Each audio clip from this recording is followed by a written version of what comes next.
A mutual enemy. If it's up to me, I'm choosing you.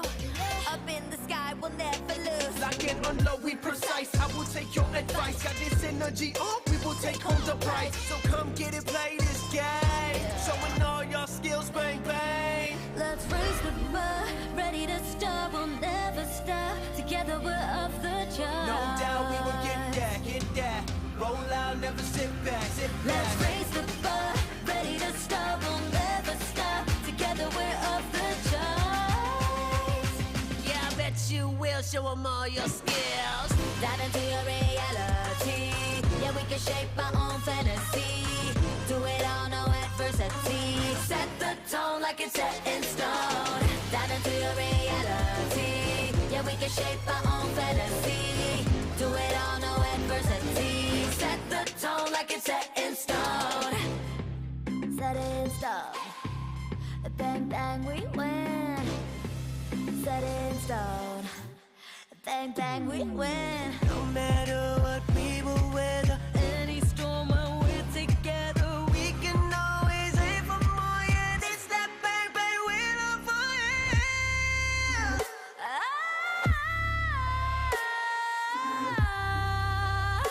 yeah. Set the tone like it's set in stone. That is your reality. Yeah, we can shape our own fantasy. Do it all, no adversity. We gon' set the tone like it's set in stone. Set it in stone. Bang bang we win.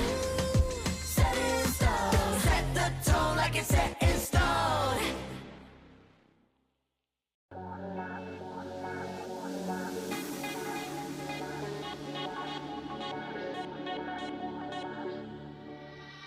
Feel the pressure, jump is coming, coming. You better watch out. I'm on fire, baby, burn it, burn it. Feel it. MVP like no one knows it, knows it. I'm too good for you, I'm too good for you.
Let's go. 1, 2, 3, yeah, it's time to bring the heat.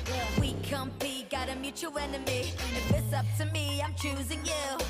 Up in the sky, we'll never lose. Lock and unload, we precise. I will take your advice. Got this energy up, we will take home the prize. So come get it, play this game. Showing all your skills, bang bang. Let's raise the bar, ready to start, we'll never stop. Together we're off the charts. No doubt we will get that. Roll out, never sit back, sit back. Let's raise the bar, ready to start, we'll never stop. Together we're off the charts. Yeah, I bet you will show them all your skills. Dive into your reality. Yeah, we can shape our own fantasy. Do it all, no adversity. Set the tone like it's set in stone. Dive into your reality. Yeah, we can shape our own fantasy. Do it all, no adversity. Set the tone like it's set in stone. Set in stone. Bang, bang, we win. Set in stone. Bang, bang, we win. No matter what we will weather, Any storm when we're together, we can always aim for more. Yeah, this that bang bang we love for you.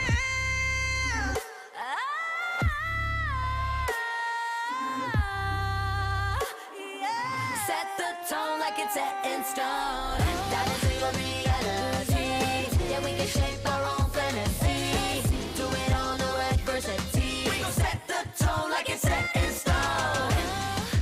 Set in stone. Bang, bang, we win.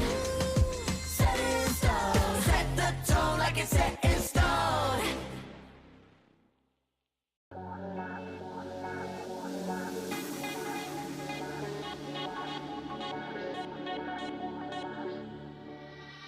Feel the pressure, trap is coming, coming. You better watch out. I'm on fire, baby, burn it, burn it. Feel it. Every beat like no one knows it, knows it. I'm too good for you, I'm too good for you.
Let's go. 1, 2, 3, it is time to bring the heat. We compete, got a mutual enemy. If it's up to me, I'm choosing you. Up in the sky, we'll never lose. Lock and unload, we precise. I will take your advice. Got this energy we will take home the prize. So come get it, play this game. Showing all your skills, bang bang. Let's raise the bar, ready to start, we'll never stop. Together we're off the charts. No doubt we will get that, get that. Roll out, never sit back, sit back. Let's raise the bar, ready to start, we'll never stop. Together we're off the charts. Yeah, I bet you will show them all your skills. Dive into your reality. Yeah, we can shape our own fantasy. Do it all, no adversity. Set the tone like it's set in stone. Dive into your reality. Yeah, we can shape our own fantasy. Do it all, no adversity. Set the tone like it's set in stone. Set in stone. Bang, bang, we win. Set in stone. Bang, bang, we win. No matter what we will weather, Any storm when we're together, we can always aim for more. Yeah, this that bang bang we love for you.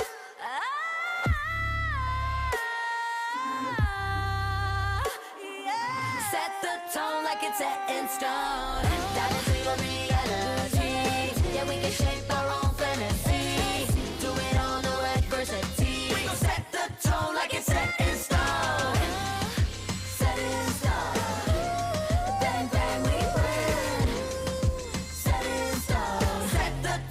like it's set in stone.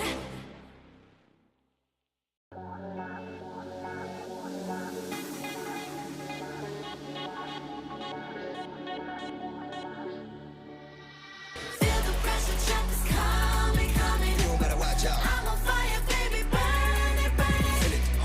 MVP like no one knows it, knows it. I'm too good for you, I'm too good for you.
Let's go.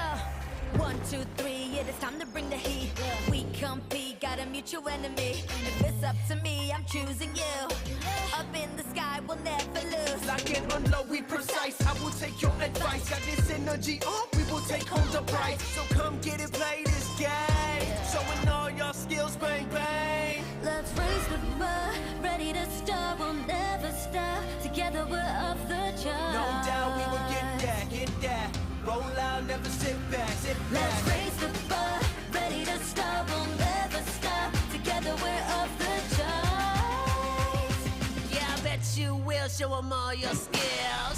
Dive into your reality. Yeah, we can shape our own fantasy.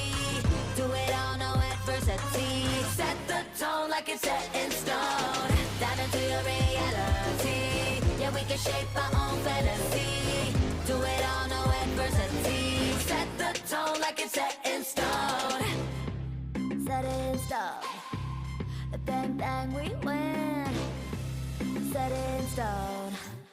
Bang, bang, we win. No matter what we will weather, Any storm when we're together, we can always aim for more. Yeah, this that bang, bang, we're up for it.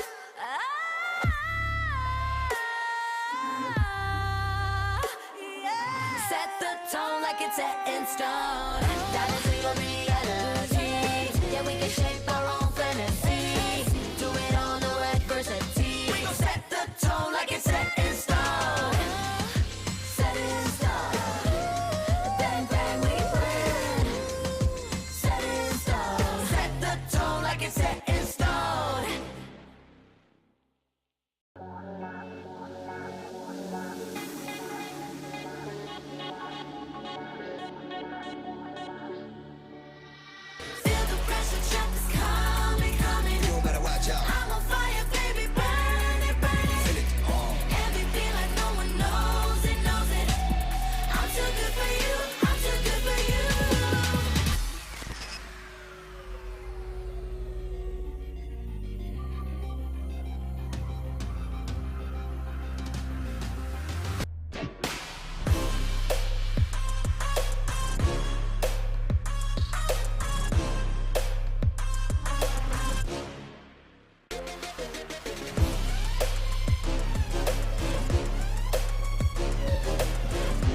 2, 3, yeah, it's time to bring the heat.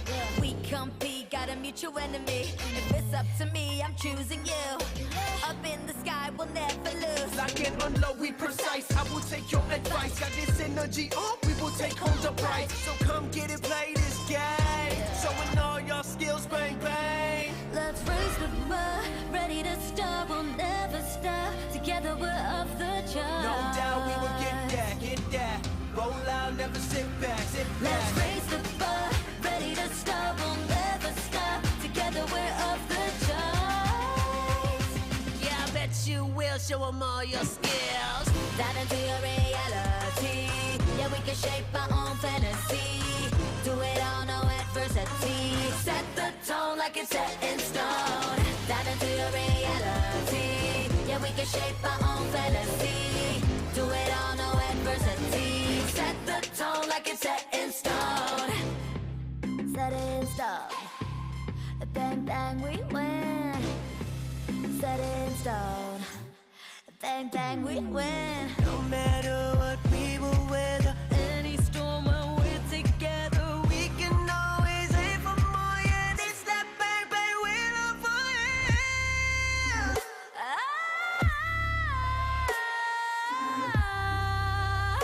Yeah. Set the tone like it's set in stone. Dive into your reality. Yeah, we can shape our own fantasy. Do it all, no adversity. We gon' set the tone like it's set in stone. Set in stone. Bang, bang, we win. Set in stone. Set the tone like it's set in stone.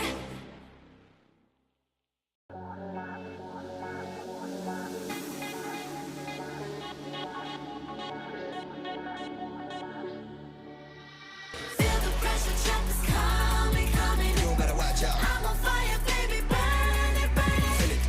MVP like no one knows it, knows it. I'm too good for you, I'm too good for you.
Let's go.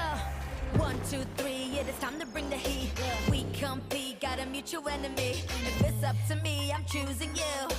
Up in the sky, we'll never lose. Lock and unload, we precise. I will take your advice. Got this energy up, we will take home the prize. So come get it, play this game. Showing all your skills, bang, bang. Let's raise the bar, ready to start, we'll never stop. Together we're off the charts. No doubt we will get that. Roll out, never sit back, sit back. Let's raise the bar, ready to start, we'll never stop. Together we're off the charts. Yeah, I bet you will show them all your skills. Dive into your reality. Yeah, we can shape our own fantasy. Do it all, adversity. Set the tone like it's set in stone. Dive into your reality. Yeah, we can shape our own fantasy.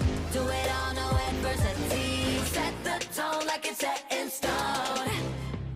Set in stone. Bang, bang, we win. Set in stone. Bang, bang, we win. No matter what we will weather, Any storm when we're together, we can always aim for more. Yeah, it's that bang bang we're love for you.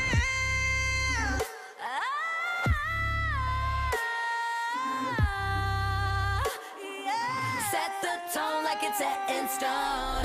Dive into your reality. Yeah, we can shape our own fantasy. Do it all, no adversity. We gon' set the tone like it's set in stone. Set in stone. Bang, bang, we win. Set in stone. Set the tone like it's set in stone.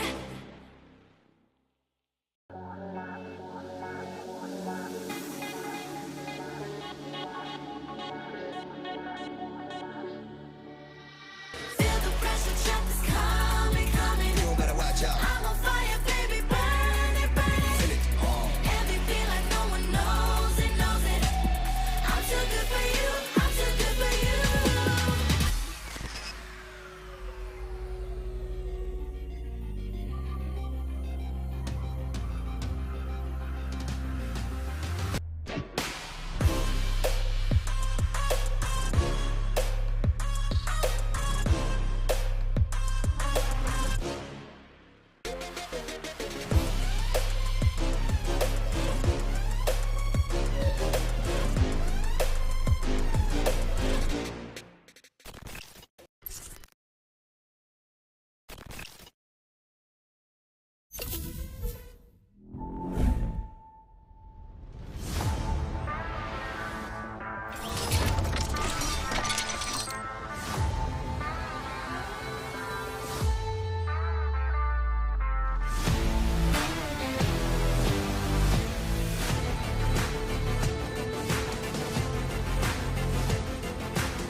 Let's go. 1, 2, 3, it is time to bring the heat.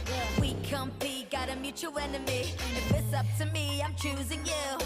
Up in the sky, we'll never lose. Lock and unload, we precise. I will take your advice. Got this energy, we will take home the prize. So come get it, play this game. Showing all your skills, bang bang. Let's raise the bar, ready to start, we'll never stop. Together we're off the charts. No doubt we will get that, get that. Roll out, never sit back, sit back. Let's raise the bar, ready to start, we'll never stop. Together we're off the charts.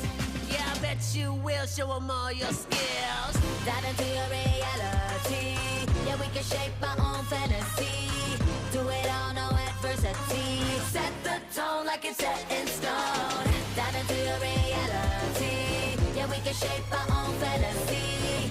Do it all, no adversity. Set the tone like it's set in stone. Set in stone. Bang, bang, we win. Set in stone. Bang, bang, we win. No matter what we will weather, Any storm when we're together, we can always aim for more. Yeah, it's that bang bang we're love for you.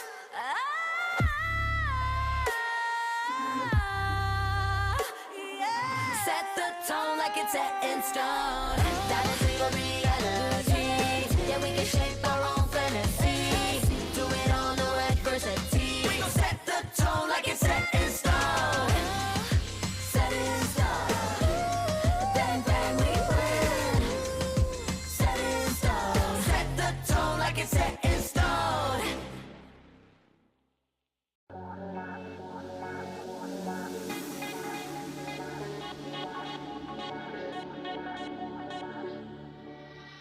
Feel the pressure, trap is coming, coming. You better watch out. I'm on fire, baby, burn it, burn it. Feel it.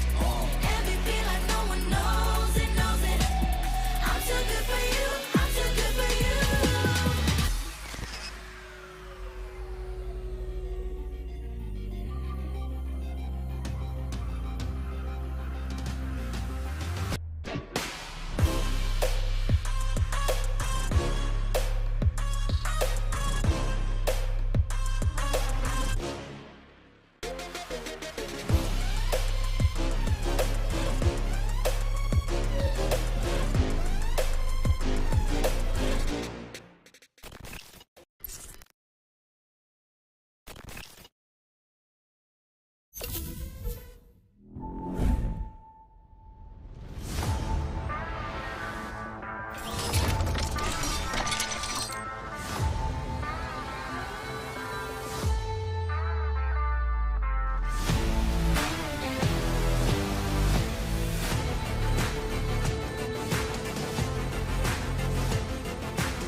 Let's go.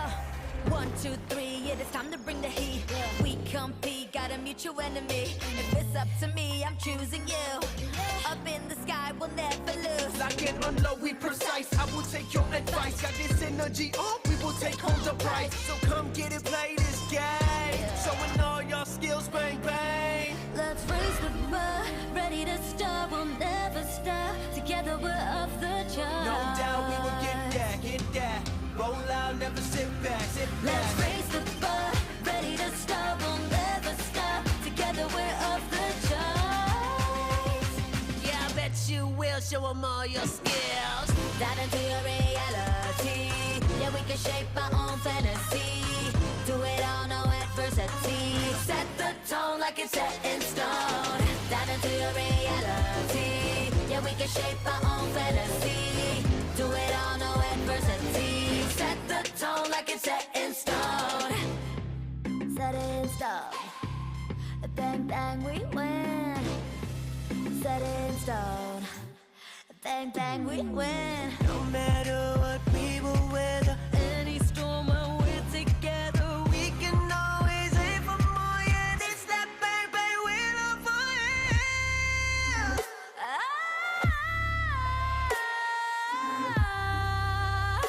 Yeah. Set the tone like it's set in stone.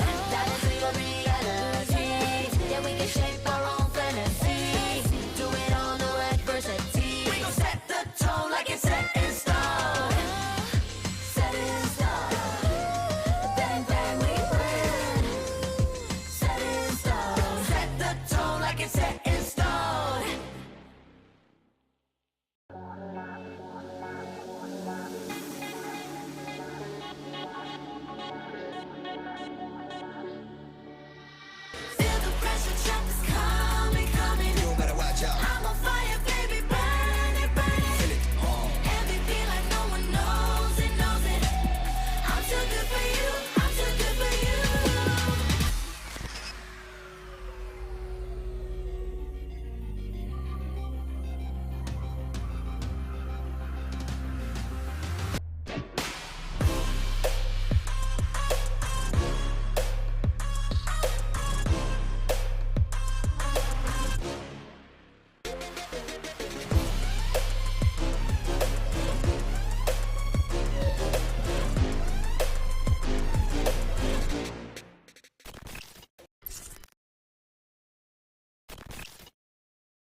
2, 3, yeah, it's time to bring the heat.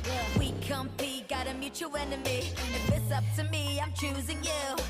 Up in the sky, we'll never lose. Like an unlow, we precise. I will take your advice. Got this energy, we will take home the prize. So come get it, play this game. Showing all your skills, bang, bang. Let's raise the bar, ready to start, we'll never stop. Together we're off the charts. No doubt we will get that. Roll out, never sit back, Let's raise the bar, ready to start, we'll never stop. Together we're off the charts. Yeah, I bet you will show 'em all your skills. Dive into your reality. Yeah, we can shape our own fantasy. Do it all, no adversity. Set the tone like it's set in stone. Dive into your reality. Yeah, we can shape our own fantasy. Do it all, no adversity. Set the tone like it's set in stone. Set in stone. Bang, bang, we win. Set in stone. Bang, bang, we win. No matter what we will weather, Any storm when we're together, we can always aim for more. Yeah, it's that bang, bang, we're on fire.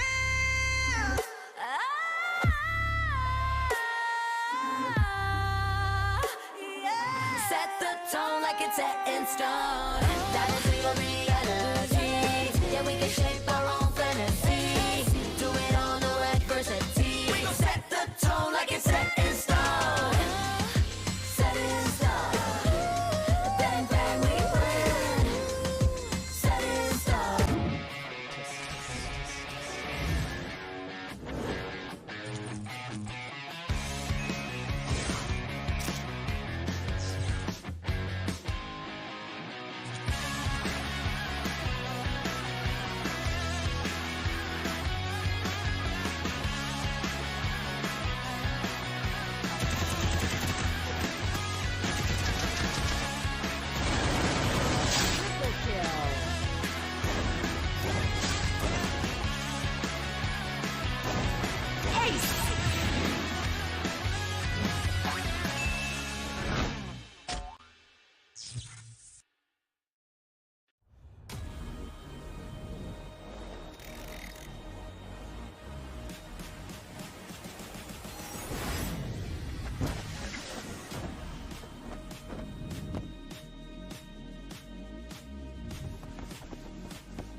Good evening and welcome, ladies and gentlemen, to the Free Fire Clash Squad SCA Cup. This is day number 5, and that means that we have 2 best of 5s lined up today. One team will go home, and one team will head into the grand finals as our very first grand finalist. I'm Husky, back on the stage, on the set, with my friend, Anastasia AJ. I thought you were going to go on the stage. I Play a couple of matches. I would love to. I would not love My journey would have ended before last week. before the qualifiers. Before the qualifiers. It is. I mean, it looks mighty easy, but it most Yes. definitely is not. A couple of teams have definitely understood that the rough way. Even E-Arena, the winners of FFSI, currently not in the upper brackets. Yeah, they're going to be facing off against more team in a lower bracket. Best of 5 later on. I believe they lost 3-1, 1-3 against Nigma Galaxy, who is making a very strong comeback. We also have Attack All Around playing later on against NGX. That is also one of the most exciting matchups to behold. Absolutely, man. And of course, both games are going to be absolutely interesting to see exactly how they maneuver around each other. Attack All Around, we've seen their strategy thus far. Their tactics are pretty much straightforward. They split off into the 2-2 buddy system. They attack from both sides, but they kind of switch things up sometimes, right? They kind of wait to see exactly how you're going to be taking the pace of the game and then figure out all of your strategies before smashing you to the wall. It's worked out thus far for them. And thus far, what we predicted for the state of the competition is still pretty much true. We have 3 teams from Thailand and only 1 from Indonesia, so there's still a good chance we get an all-Thai finals. Yeah. But it's good to see that at least Indonesia is putting up some sort of resilience, right? Resistance, and that team is more team, which was one of the teams that we say has had a very good run at FFSI. Absolutely. I mean, they sneaked away the 3rd spot. Fantastic play. I think they shocked the world of Free Fire. They shocked us for sure. And they're continuing to shock all of us. I think, you know, it'll be an absolute delight to see them take the game away from E Arena today, but that might just be asking for a little bit too much. At the end of the day, we're all paying for $50,000 US here, and the top 4 spots have still not yet been filled. Yeah, it's good to know that our 2-time world champion is not in contention, so the competition still continues to get heated. And to be very fair to everyone else, you know, E Arena is the only team that has a chance to do that rerun, right? Back-to-back champions for 2 different tournaments. But we are in week 2, so that means best of 5 double elimination format. And for tomorrow, we're gonna have a best of 5 for the losers finals and a best of 7 for the grand finals. Oh wow, okay. I think that one got changed because I initially thought it was going to be a best of 5 all the way through. But best of 7 for the grand finals, I'm not going to argue at all. You give them a couple of extra opportunities. You got to win 5 out of the 7 maps in order to call yourselves, 4 out of the 7 maps in order to call yourselves champion. It's just, you know, potential 1 extra game that might just take us all the way. Or we could just play all 7 games, man. I don't know. It's all going to depend on what kind of teams we end up with in the grand finals tomorrow. But of course, this first series will determine the first grand finals. Yeah, it's going to be between Attack All Around. One of the teams that has, you know, it's been a long time coming. We haven't seen them for such a long period of time, up against more team actually. Okay, what is Nigma Galaxy? What am I talking about? Nigma Galaxy, which is today, 15th July, and afterwards we're going to have more team against E Arena, and of course the winners of the first series goes on to the grand finals. The loser will play tomorrow in the losers bracket final, and that is going to be a slugfest because they will have to play 1 best of 5 and 1 best of 7 afterwards. Oh yeah, I absolutely agree. It's going to be quite taxing for whichever team that is. You could also look at it from a flip side of things as to it being the better side of warming yourselves up before you take on bigger monsters, right? You want to take the fodder first, get yourself all good and easy, all oiled up before the final boss shows up to whoop you out of the competition potentially. Everyone loves a good lower bracket run. My personal favorite is always the lower bracket Cinderella run, but you have to play just a gruesome series and you still end up winning it all. So imagine Morph Team being that Cinderella. Oh yeah, I mean, if that is the case, I think it would be fantastic, right? Finally, Thailand is not winning a tournament, but we had the head-to-head for Attack All Around and Nigma Galaxy, and I gotta say, Attack All Around are destroying NGX on all fronts in terms of stats. And of course, Attack All Around did go up against Morph. Nigma Galaxy, on the other hand, they went up against E Arena. You can't really pick up a lot of numbers there, but that being said, Nigma Galaxy did go against GOW as well as WAG that enabled them to pick up quite a few numbers. But if you look at the average damage, this is pretty much telling the tale as to what you can expect out of Attack All Around later on. It is because of their strategic movements around the map, their positioning, that has just been so annoying to deal with for all of these teams. And you compare both teams and how they and the teams that they play. I would say, you know, at NGX they basically slay 2 teams from Vietnam, right? Yeah, and they correct. speed run through the entire first phase of the entire competition.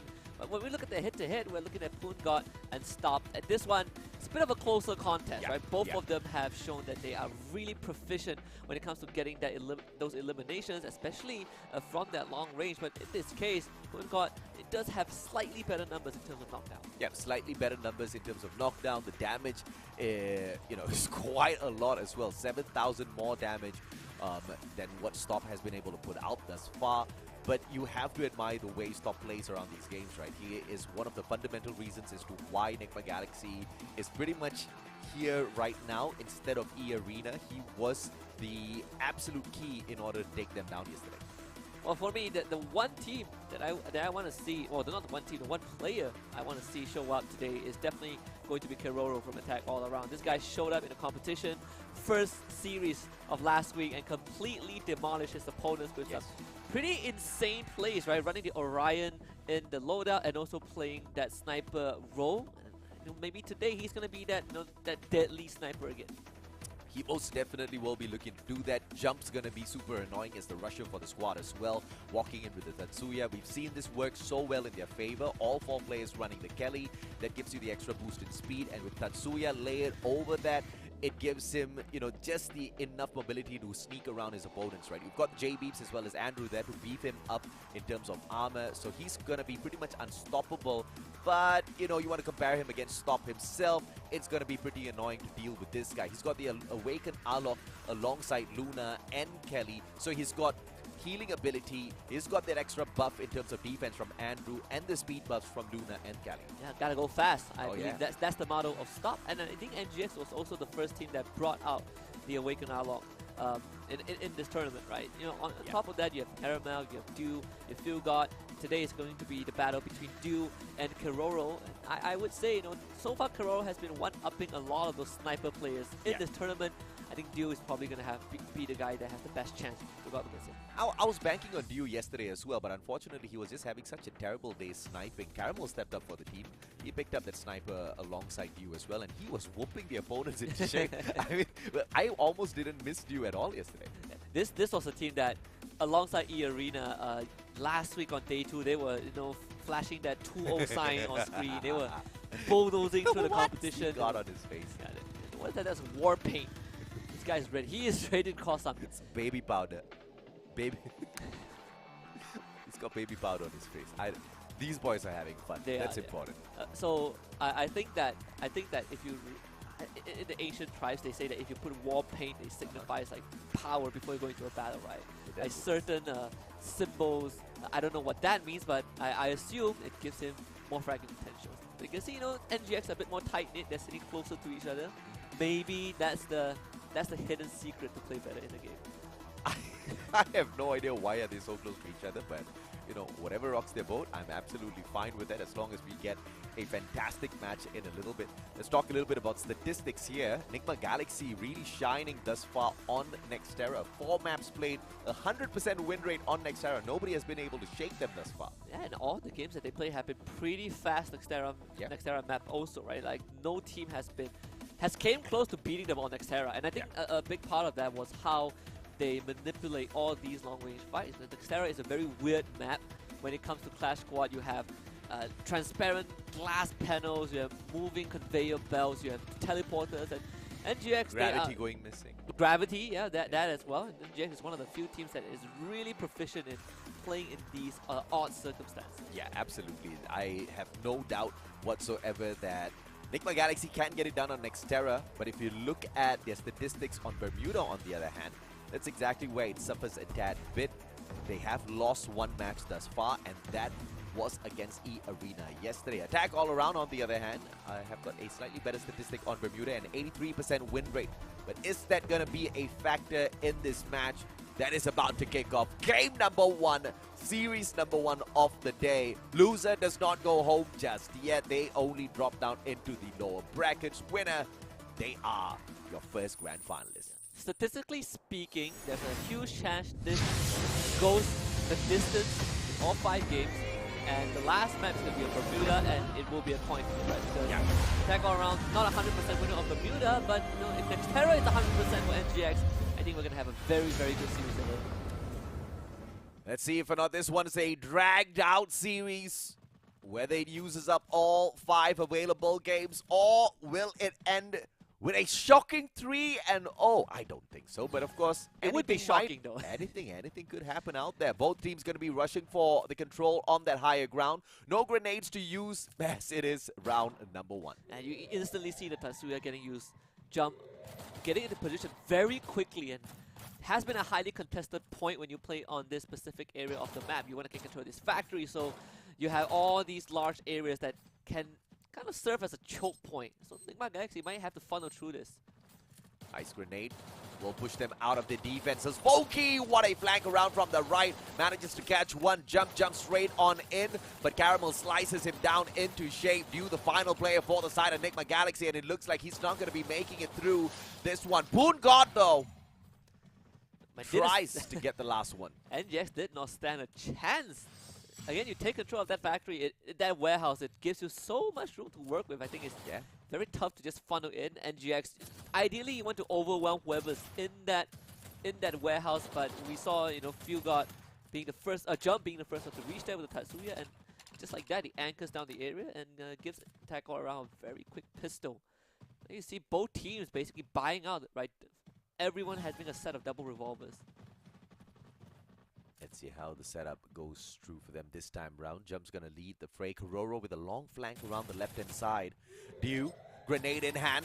He wants to cook it up. Does he deliver? Jump shows up, stop halfway through the way in itself, and that headshot will not connect this time round as Foki puts Fugard down on the ground. Jump eliminated. Dew gonna be expanded, and as I say that, Kororo gets a god nade out of nowhere. Yeah, Attack All Around, just an unadulterated aggression against NGX. Like NGX, they took the fight. Very good attempted hold by Fugard. Yeah. And traded out very quickly by Attack All Around. Round number 3, again, you have that central warehouse to work with, and this time it's a bit more fair to both teams. If this one's a flat-out, you know, Attack All Around dominance, then I'm afraid this is going to go into game number 5, because yesterday we saw the example they set against Morph. They really couldn't cut it on Nextera at all. And that's where we expect Nigma Galaxy to kind of rage on. So it's going to go back and forth. But the advantage, of course, to Attack All Around, because 3 Bermuda maps to play. Yeah, having just very good understanding. Jump again. This Tatsuya is out of this world, otherworldly. Dashes forward, gets control, gets the initial knock, stop, let's get the UMP spray down onto Foki, but Moongard will attempt to help him up. NGX tries to overwhelm Attack All Around, but that is just not doable. Stop gets gunned down by Moongard, and it's up to Dew, playing that long-range battle, but it's not going to be easy though. Not in this warehouse. Very limited space to work with. It's a 2 against 1. And Dew is going to that Orion form, but as that expires, Moongard getting a revive, and this should be it. Attack All Around with the 3rd round. By the way, that is also an AWM for NGX that did not pay off. Yeah, this is just going from bad to worse at this point in time. But we all know it's round number 4. That's where you start to get a little bit of money if you're on the losing side. You get to have all of the weapons that you do want. You get an extra layer of armor as well that you can purchase. Unless you are the sniper of the team, that AWM is going to cost you a lot. You're not going to get a full set of armor, but that's absolutely fine. Nigma Galaxy could just turn things around in round 4. Yeah, and Foki is definitely the poorest guy because he was the only guy that went down last round. So you see he only has a set of double revolver. Jump this time taking on that flank position. And these long range are going to be very important. You have stronger weapons on NGX, 2 Charge Buster, a UMP, and an AWM.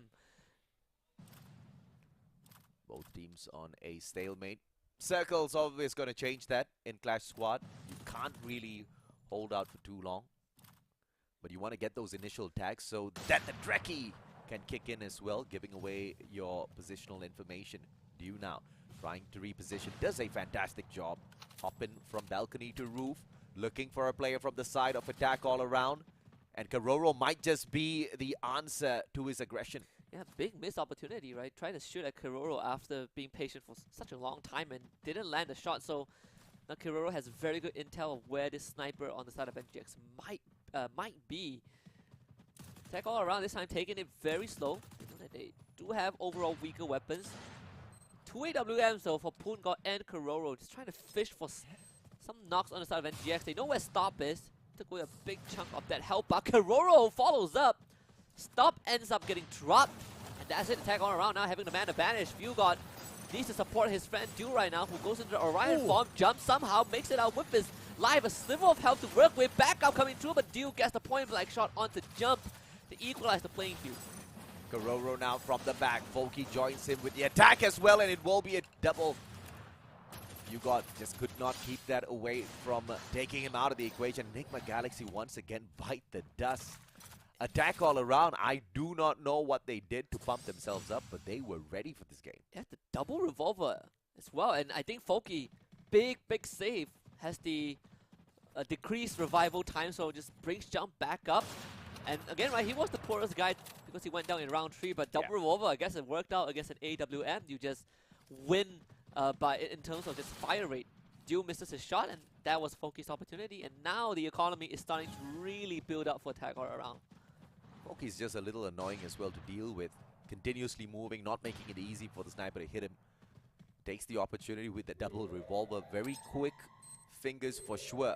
But now, can he get the nade to connect as well for OK? And it doesn't go wide, does tag Fugod, so that's a lot of effort made already. And Boongod's going in for the finisher as well, but Stop's going to flank around from the right to stop the push coming through from the side of attack all around, and Kororo out of nowhere gets the snipe, jump finds one, and just like that, 3 players down from the side of Nigma. What a shot with the charge cluster. 5-0. This is looking too easy. Welcome to Thai Free Fire, that's for sure. Next era, bro. Yeah, next attack era. all around, they bomb out there. We have a good chance of going off all 5 games, but it would be funny if the first 4 maps are all 6-0s. 6-0s from either side, right? Attack all around on Bermudas, Nigma Galaxy on next eras. Obviously, we are hoping for that. We want it to be a quick night. I feel like if you're betting on the Bermuda coin flip, right, whoever is better on Bermuda just straight up wins the grand final. Yeah, I know. That was pretty much the case yesterday for Attack All Around, as they took on Pro Morph team, who did so well on Next Era. Not as clean as Attack All Around on Bermuda, of course, but they gave them a run for their money for sure. And GX, again, you need those AWM shots to come true. Dew is having a rough series so far. Stop again, has Helper chipped away. That is almost the entirety of that Helper. Poon got very good with the nades. Now has finally depleted his last, but Stop caught from the window by Jump. And attack all around, looking for a strong opening statement. Yeah, Jump's just a little too annoying in this current situation. Very quick repositioning as soon as they get that information. Volky now going for that flush. Doesn't want to get aggressive just yet. Not hopping on into the compound. Just waiting for them out here on the outside. And that's going to serve them as an advantage. A couple of grenades into the Stop Seller could do Nigma Galaxy in. Yeah, Nigma Galaxy is not sure where to go. I mean, Dew is also picked off, so the last 2 members trapped in the attic. And attack all around, they are just going to wait on the ground floor. Fugod is fishing for some damage. Does bring Fugod down low. But I think for attack all around, they do not need to rush this. They're just slowly playing with their food at this point. Kororo's sneaky with those sniper shots. Wants to connect yet another. 2 players upstairs. And of course, that circle is going to move if Nigma Galaxy does not come out in the next few seconds. And it will be the players of attack all around repositioning first. Oh! Caramel trying to go for the drop. And that's going to be a 6-0 for attack all around for the first map. Barely breaking a sweat. I mean, those war pings, they are working out. And that was a Kororo triple for that final round there. Guys unstoppable. CQCs with the AWM, long range domination. Kororo's your man. Attack all around. Blitz through that game. #1 at Bermuda. There's a possibility that Nigma Galaxy does the exact same at Nextera. Oh yeah, that would be a great way to kick off the upper bracket. I mean, and GX, it would be a shocker to see them go down 3-0, and it would make the lower bracket finals a bit more bearable. I think a lot of teams watching this, especially more team in E-Arena, if they see this happen, there's a good chance that it could be something that they could refer to if they were to beat NGX tomorrow. Absolutely, and of course, no loss whatsoever if you do get kicked into the lower bracket, except that, you got to warm up those fingers a little bit earlier on tomorrow night, as you have to play a best of 5 before you hop on into a best of 7, providing, of course, you do win that lower bracket final. I gotta say, attack all around have very high first bloods rates, and that is a very scary stats to look at, right? Because if you're always starting around with a man advantage, you essentially increases your chance to win by 25%. And for attack all around, I mean, Jump has been doing a fantastic job in getting these first bloods, always in the prime position, thanks to the Tatsuya speed boost, always catching people off guard. Well, I mean, Kororo himself has been getting some very great snipes. And sad to say that, Dew is still kind of relapsing from yesterday. He's not landing those crucial shots. And on top of that, you are just not seeing Stop do his usual stopping maneuvers. Caramel's not hitting those shots, backing up Dew as well. In fact, the whole team of Nigma Galaxy pretty much crashing and burning in this first game, barely getting frags for themselves. The guy that was doing a lot of work out here, though, for the side of attack all around, Kororo, 8 eliminations, 3 came out of just that one final round. 3,317 damage, no headshots, but nobody's complaining. Yeah, don't really need it, right? It's picking off stragglers, and for all of the rounds, NGX were dirt poor, so you don't really have the best defenses.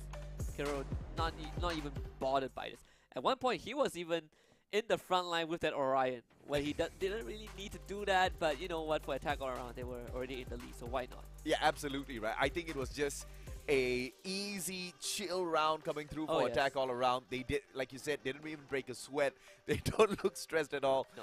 But they are taking this very, very seriously, right? They're not giving Nigma Galaxy any room whatsoever. Full-on control of that map, full-on control of the compound within that one small place itself. Very early on, and you can thank Tatsuya for that very aggressive takeover from the side of attack all around. Nigma Galaxy just could not gain that control. And when you're in top 4, the differential in price pool becomes a bit more bigger, right? You need to start taking it a bit more seriously. The mother load is they're 2 steps away. I think it's going to be a pretty interesting one. I don't want to see this kind of go to the side of attack all around just because they're going to win out all of their Bermudas. I want to see the capability of Nigma Galaxy kind of making that comeback as well, because dude, this was like this was a no-show for Nigma Galaxy. Oh, it was definitely a walkover for sure. I mean, we're going into next era, right? And that's NGX better map in Clash Squad. Yeah, like you mentioned earlier on, 100% win rate, and for attack all around, it's the complete opposite. Almost 100% lose rate on that map. I think More Team made a very good case yesterday against attack all around. So if anything, I think NGX will probably feel a bit more comfortable. This is the map that they can look to not only dominate attack all around, but also get that morale back. They have played 4 rounds in total at Nextera. This is Nigma Galaxy, of course. Everything has been won. Attack all around, on the other hand, the exact same number of times they've played this map. And they've lost 2 of it to Morph. So, and nobody else has been able to take away a Nextera from them. So that could be a small indicator. Maybe Morph is just cracked on Nextera. Oh yeah. Maybe attack all around just sucks on Nextera. We will find out. We will conclude that particular inquiry in this one game. If it's the same old 6-0, Nigma's in trouble. I guess when you look back at the teams that Nigma played on this map, then you can kind of understand why it was 100% win rate, right? There's a bit of a power imbalance, so I think this pistol round might give us a very good indicator on what these teams want to do. I mean, you're starting pistols on Graph Lab, so it's a pretty interesting area to kick off the very first one. Woon God already getting the first drop, and that is it. That is pistols over to NGX. Fugo gets brought back up, only to get shot down. He say, please let me die, so I don't have to suffer this. Stop right back down on the ground. View's gonna follow suit as well, but pops the Orion to stay alive for a tad bit. But how long can you run, my friend? Nowhere to hide. Nigma Galaxy losing the first round, and that was not convincing at all. I was looking to be convinced. That was a heartbreak because everyone for attack all around were so low. Yeah. Imagine if you get the reset on the Orion run. That could have been a 1v4 clutch, but man, that came closer than expected, I think, for NGX. Orion with the AWM, maybe, bro, but Orion with the pistol, yes, it's gonna take way Orion too with the long. Pistol. What was that? Double revolve? Maybe. Or you just get your energy point back after every knock, right? But that's the problem. Getting a knock with a pistol. AWM, I mean, you come out of the Orion form, one quick, very good shot, you're gonna get the guy down, you gain back the 200 EP, you go back into your Orion form, you can rinse and repeat.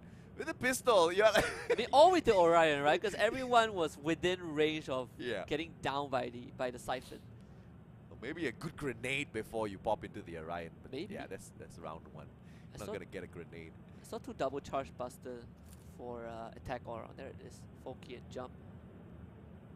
Good thing about Nextera is that you don't really get to just straight up run into your enemy's face. Yeah. On a lot of maps. I think this one is one of them. At Farmtopia is.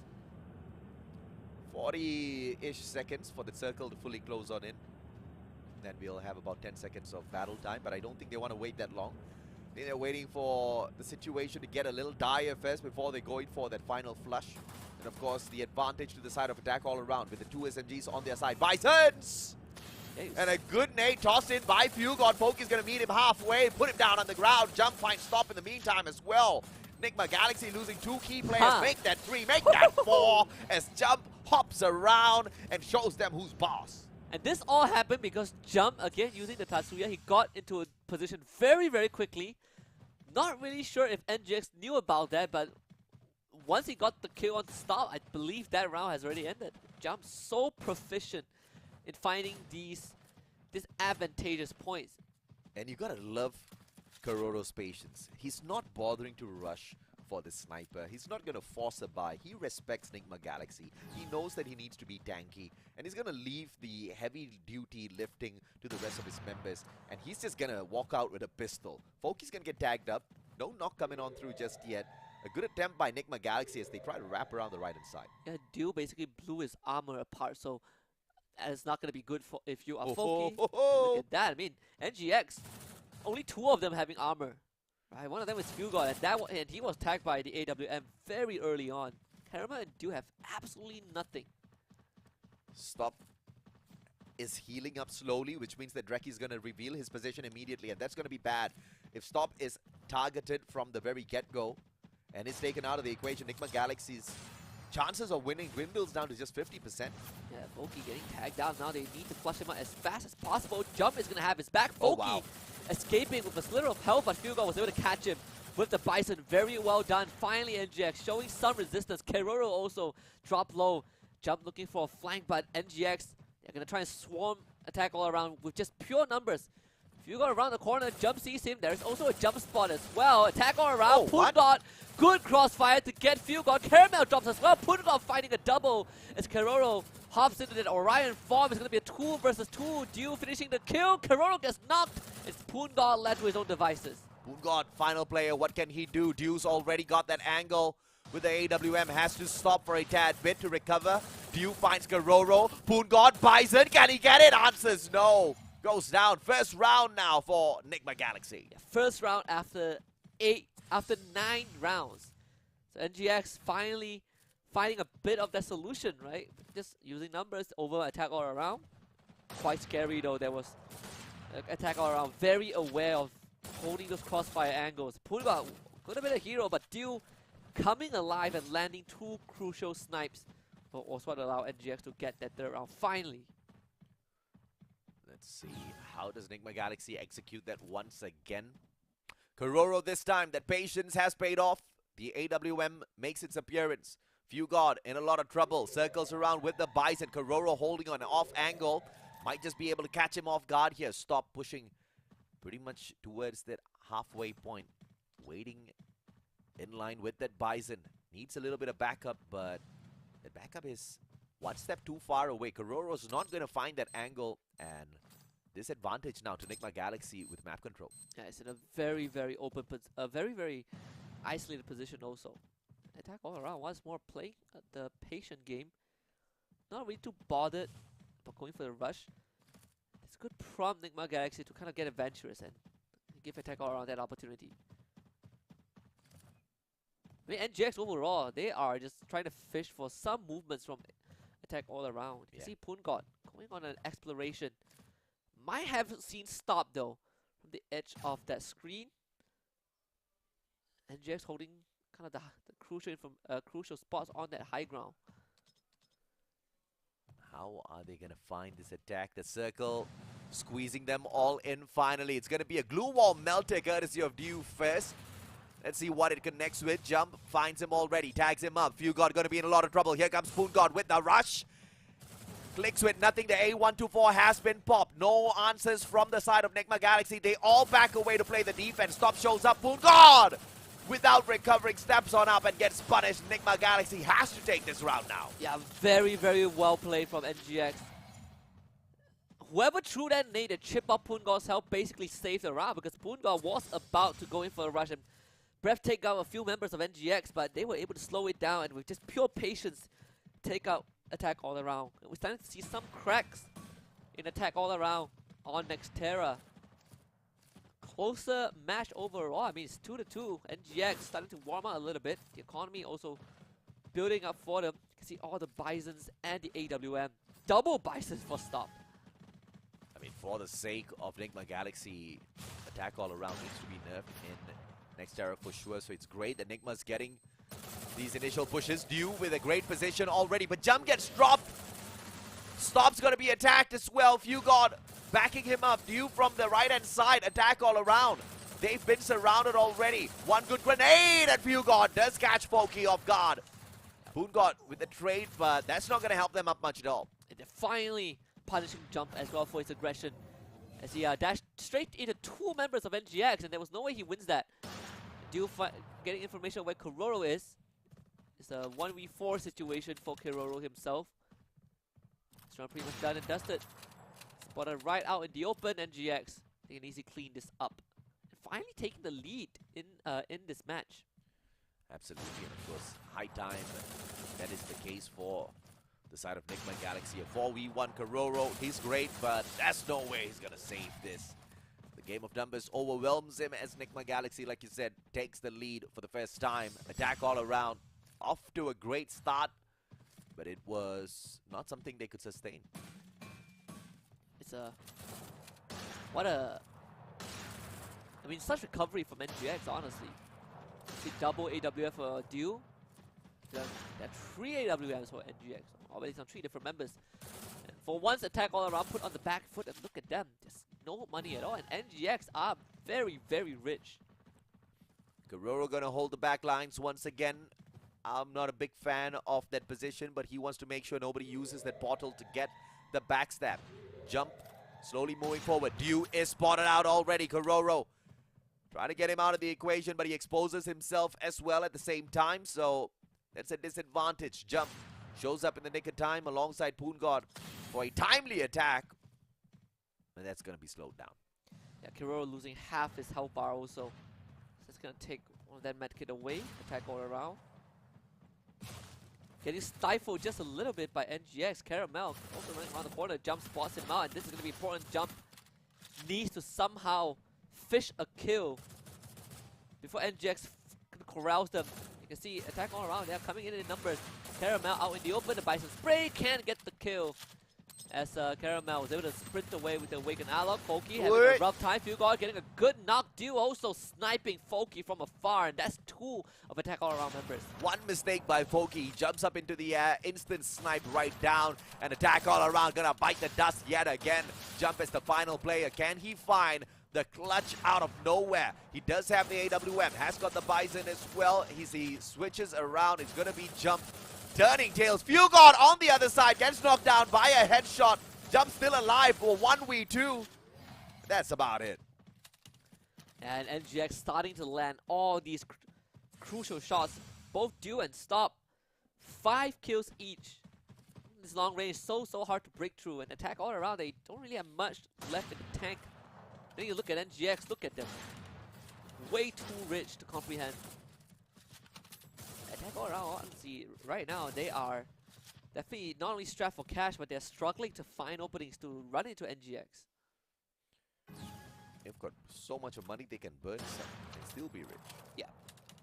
Nigma Galaxy, first ones to find the midway towards the top. Jump on the other hand is gonna go all the way, gets tagged up halfway. Slowed down a tad bit. Fugard's gonna be able to catch him out, but a good blue wall gets erected by Jump. Double as a matter of fact. Now Fugard needs to be just a tad bit careful here. That sniper Kororo can take his head off if he does time the jump a little bit wrong. Yeah, Pungo already getting dropped as well. Okay, Fugard, a parkour maneuver. Almost losing his life, punished by Foki. And that's what you need for attack all around. You need some kind of punish.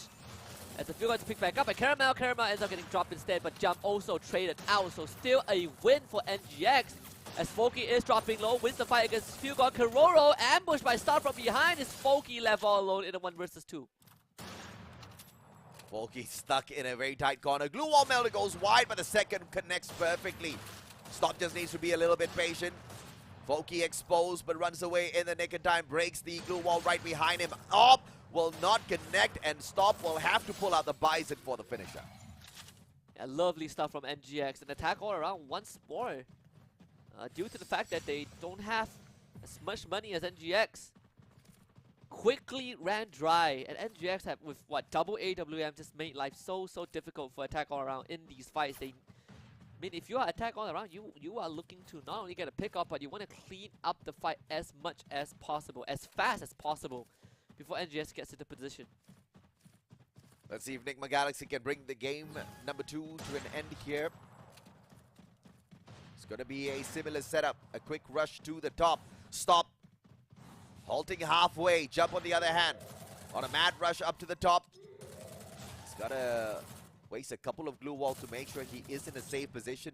Also, Jump finds Fugard. But the pickup's not going to be impossible. Yeah, Fugard getting back up. Jump again, just putting himself in an aggressive position. And these picks are going to be important. Fugard just got back up.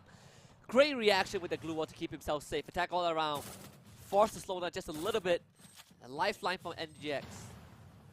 Blue wall melters all around them. They can't do much, and Jump catches! Oh, the timing. Fugard with a great timing. Guy had a grenade in hand, couldn't react to that situation at all. Jump circles around. The timing once again is going to be perfect. Stop halted in a very tight position. Poongod needs to take the glue wall away, but he knows he doesn't really need to rush this. Jump is going berserk right now, just taking up both Caramel and Fugard. And while this Poongod trying to do the same maneuver, switches to the Bison mid-air. Gets the third. Stop left to his own devices, trying to help his team with only the shotgun. Against the Bison, not really the best weapon.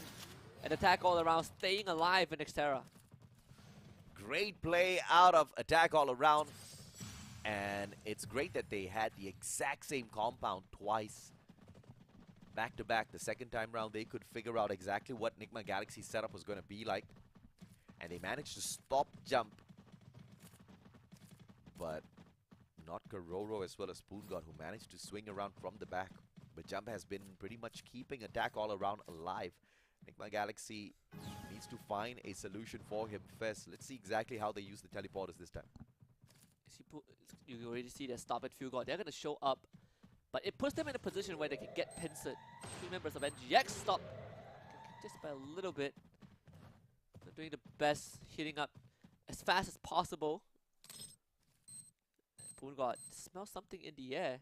Decides against tossing that nade just for now. Waiting for some sort of gunshots. Does have Folky beside him. And Dew, great position. Oh, he's looking great for a headshot. Patience and Folky first to go. Support is not going to come in time, and Dew might have just won this round.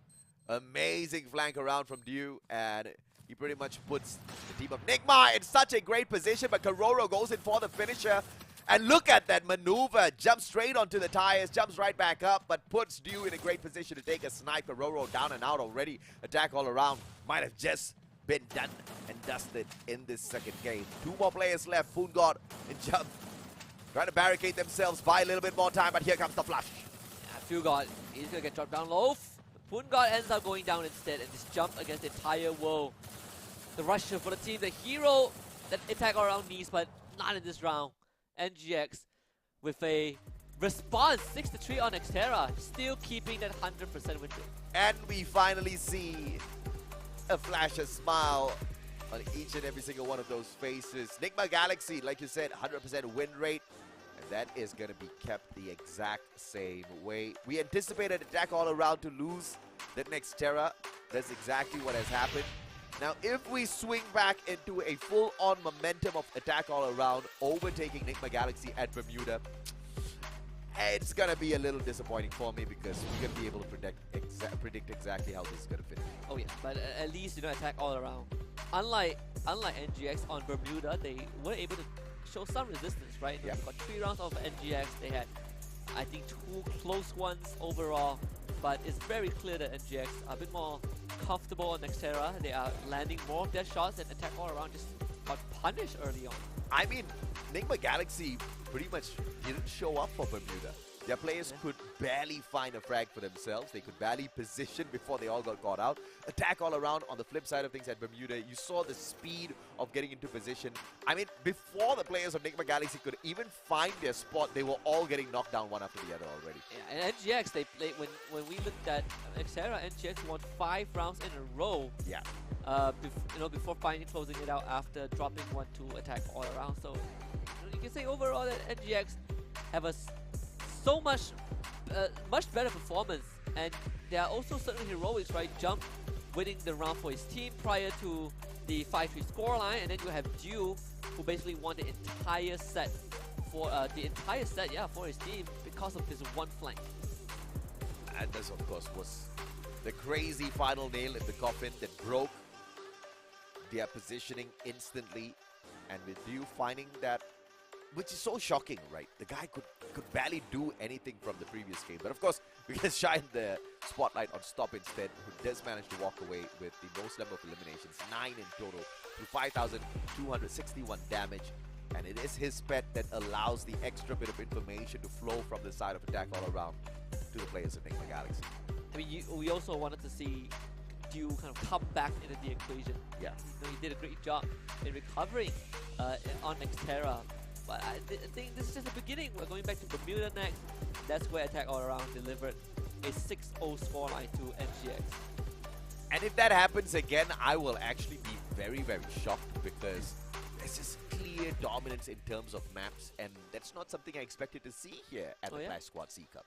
I mean, when we started the whole thing last week, we did kind of discuss a bit about how some teams are better on certain maps, right? Yeah. But such a big discrepancy in top 4, I think that's the shocking part. Yeah, absolutely, man. I expected to see it kind of be skewed more towards the skills that they use, perhaps some mistakes in terms of formation, but it's not that at all. It's just purely how comfortable they are playing on an individual map. Of course, once again, I'm still waiting to be proven wrong with that assessment. Maybe if the scoreline kind of gets flipped around now, if Enigma Galaxy can show up strong at Bermuda, then maybe they just kind of started off with stiff fingers. Yeah, and if they can kind of overcome Bermuda, I feel like we might see NGX moving on to the grand finals. Right? Oh yeah. Either way, these two teams are teams that haven't made a grand final in any Free Fire event outside of the local battle royale. Yep.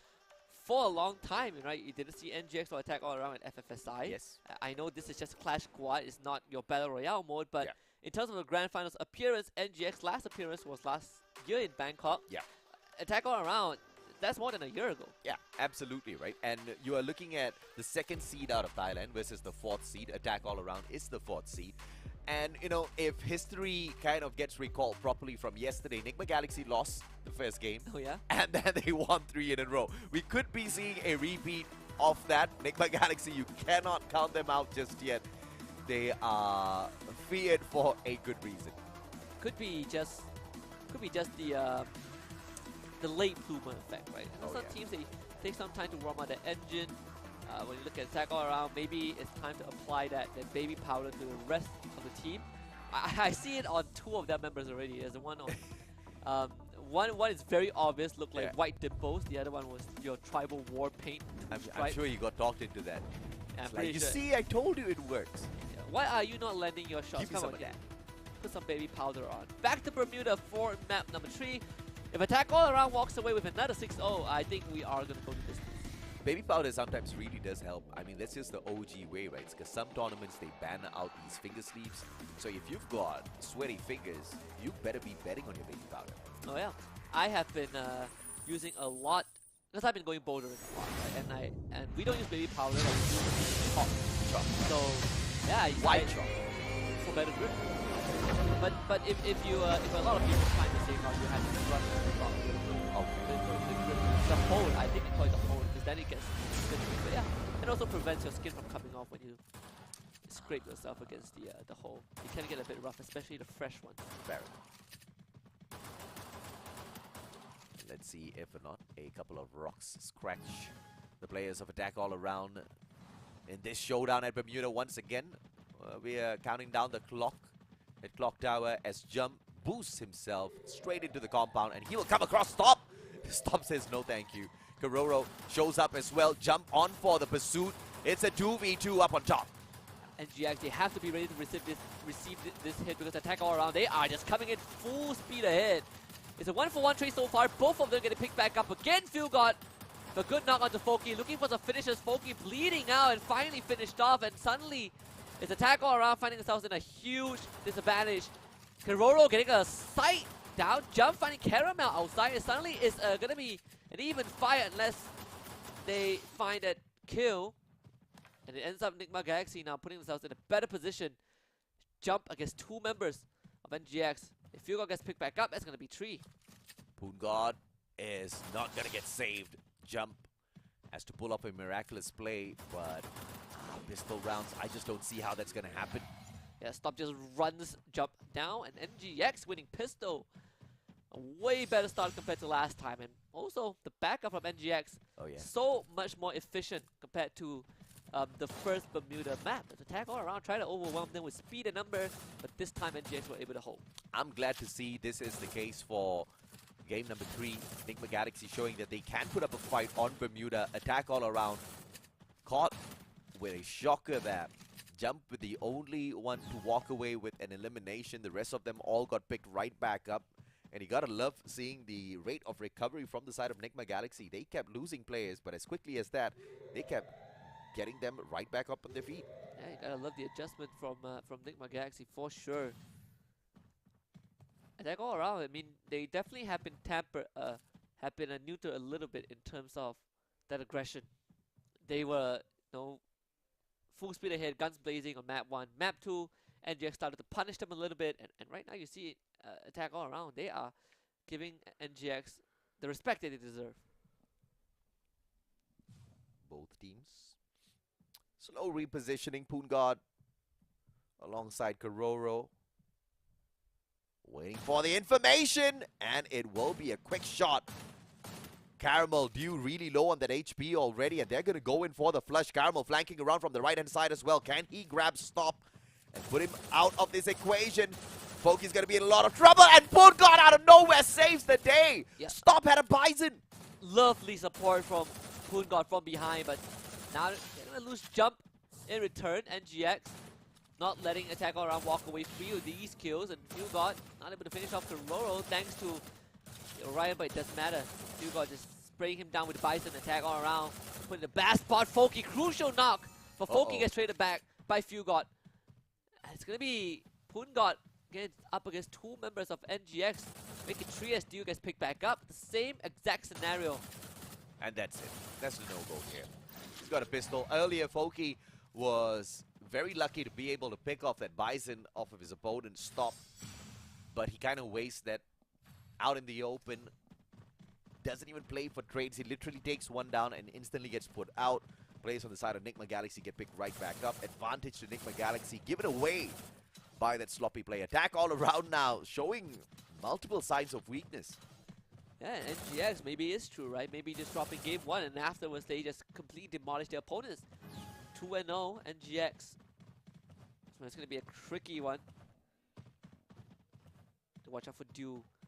See if you can start getting their snipes in him against Kororo. That is the matchup that we are focusing on, aside from Poongod and Stop.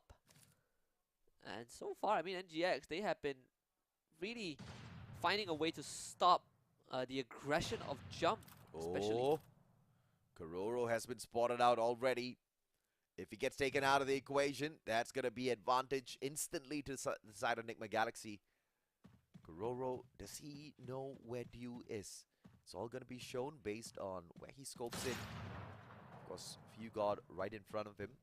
Kororo wants to be able to take a pot shot at him as well, but neither one's going to connect. Poongod does show his head, and I believe he doesn't know Dew's in the corner. Yeah, I don't think he does. I don't think he does. Oh! What a shot from beauty. Dew. Wow, catching Kororo on that rotation. That is absolutely huge. And attack all around, they're not going to be able to pick him back up. He is so far out. Yeah. And that's a free kill for Dew and Caramel. And that is the opening that NGX have been looking for. Oh, that's too beautiful, man. Dew with his positioning. Attack all around, just did not suspect them to still be at their spawn. Amazing. In terms of a trick executed. Stop now with the Bison. Backing away just to patch himself up a tad bit. Battle's happening out in the outside and instantly finds Jump. Poongod trades one back, but Stop gets Foki as well. Enigma Galaxy playing this on a whole other level now. 3-0 so far and not losing a single member. We know that we say that round 4 is the most important, but it also depends on the state that you enter round 4 in. And Enigma Galaxy, they are in a very, very good, position. And the Bison, in fact, rising in popularity so far. Oh, these, Yeah. I mean, they love the Bison so much. And Dew's back, baby. And he is absolutely back. 3-0. You look at Poongod, he is 5-0 so far. Dew really had a terrible day yesterday. Caramel stepped up, but it will be fantastic to see Caramel getting a couple of frags for himself as well, without Dew not performing in the game. Stop now is going to be pushing up fourth, gets tagged halfway through. stopped as well as Fugod finds him with the Bison. Pokey trades Fugod out. A good grenade out of Poongod as he backs away. Low HP and Caramel finds him halfway. Yep, puts the gun barrel straight to his skull for that shot. Fugod bleeding out, not down just yet. Good rush, and Caramel slices Jump in half. MGS looking for 4-0. They are running away with this game, AJ. This is so... I mean, this is what we live for. This now has just thrown all predictions out of the window. Negma Galaxy might just be going for a repeat that they showed us was possible against E-Arena yesterday, dropping Bermuda first and then smashing them back 3-1. A gentleman sweep on the line once again, courtesy of Negma Galaxy. Can attack all around, turn things around. Telling you, man, Negma Galaxy just play so good because they sit closer to each other. Maybe we need to pull them in, not pull them apart, but you know, make sure they sit in a designated spot. I mean, anyway, you stop. Half his health already. Good nade from above. Poongod flushed out. Jump going for the rush. Dude is gonna be the first one to get caught. Actually, no finisher from Jump. Okay, missing the entire magazine, taking a while. As Fugod and Caramel both get one. Oh, and that is punishing for attack all around. Kororo from the back is going to be making a difference. Stop put on the ground. It's a 3v2. Kororo still a menace up on top on the roof. Jump turns around. Fugod goes down. It's a 2v2. He's going to quickly put an end to Fugod. Caramel joins the fray as well. Stop right beside him. One sniper, one Bison. Who's going to get the first shot? Crucial position for Jump to be in. He needs some support from Kororo. So if Kororo can get a snipe this round, ends immediately.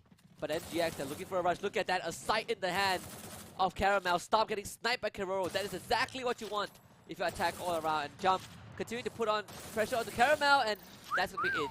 Blue wall drops and attack all around finally finds the first round. That round was all Kororo, but Jump was just cleaning up house. Kororo with the tags from afar.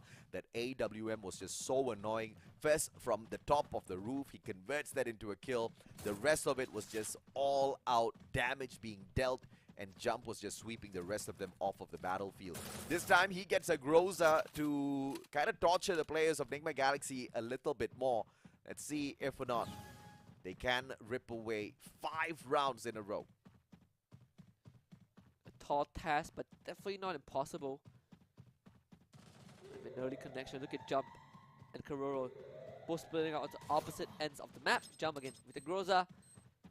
Should be able to get some cheeky damage in. Do will take first contact. Fugod as well. Both of them losing a big chunk of their health. Jump going up top without watching his back. Anticipates attack from up top. Pulls out a good blue wall. Blocks out his front. Covers his back as he turns around. Pokey.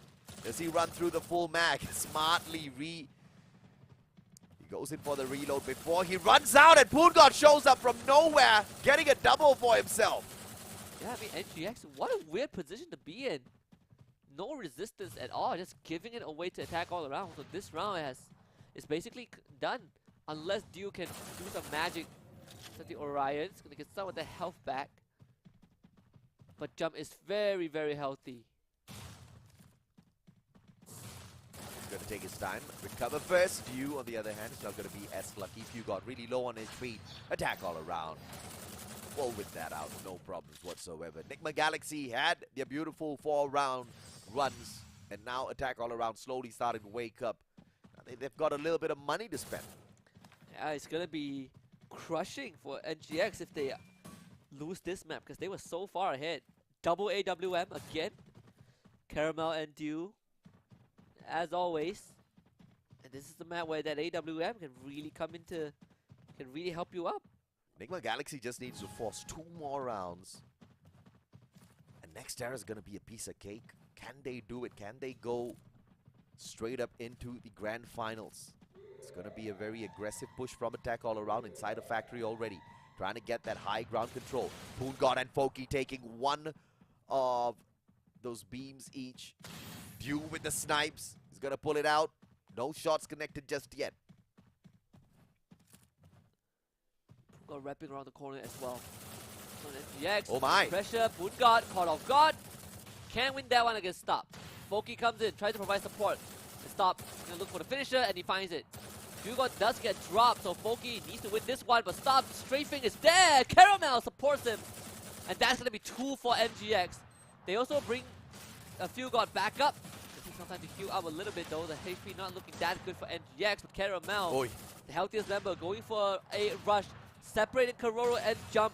And that's going to allow NGX to kind of pick their fights. Caramel getting his house siphoned, but the Orion able to get out of range in time. Jump getting the knock onto Fugon. Still looking for a finisher, and Jump needs to save his team. Oh, Caramel just getting away with a sliver of health. Crazy stuff he got away from that Orion, and now Stop turns things around, puts Jump onto the ground. Kororo with the sniper all alone, 1v4.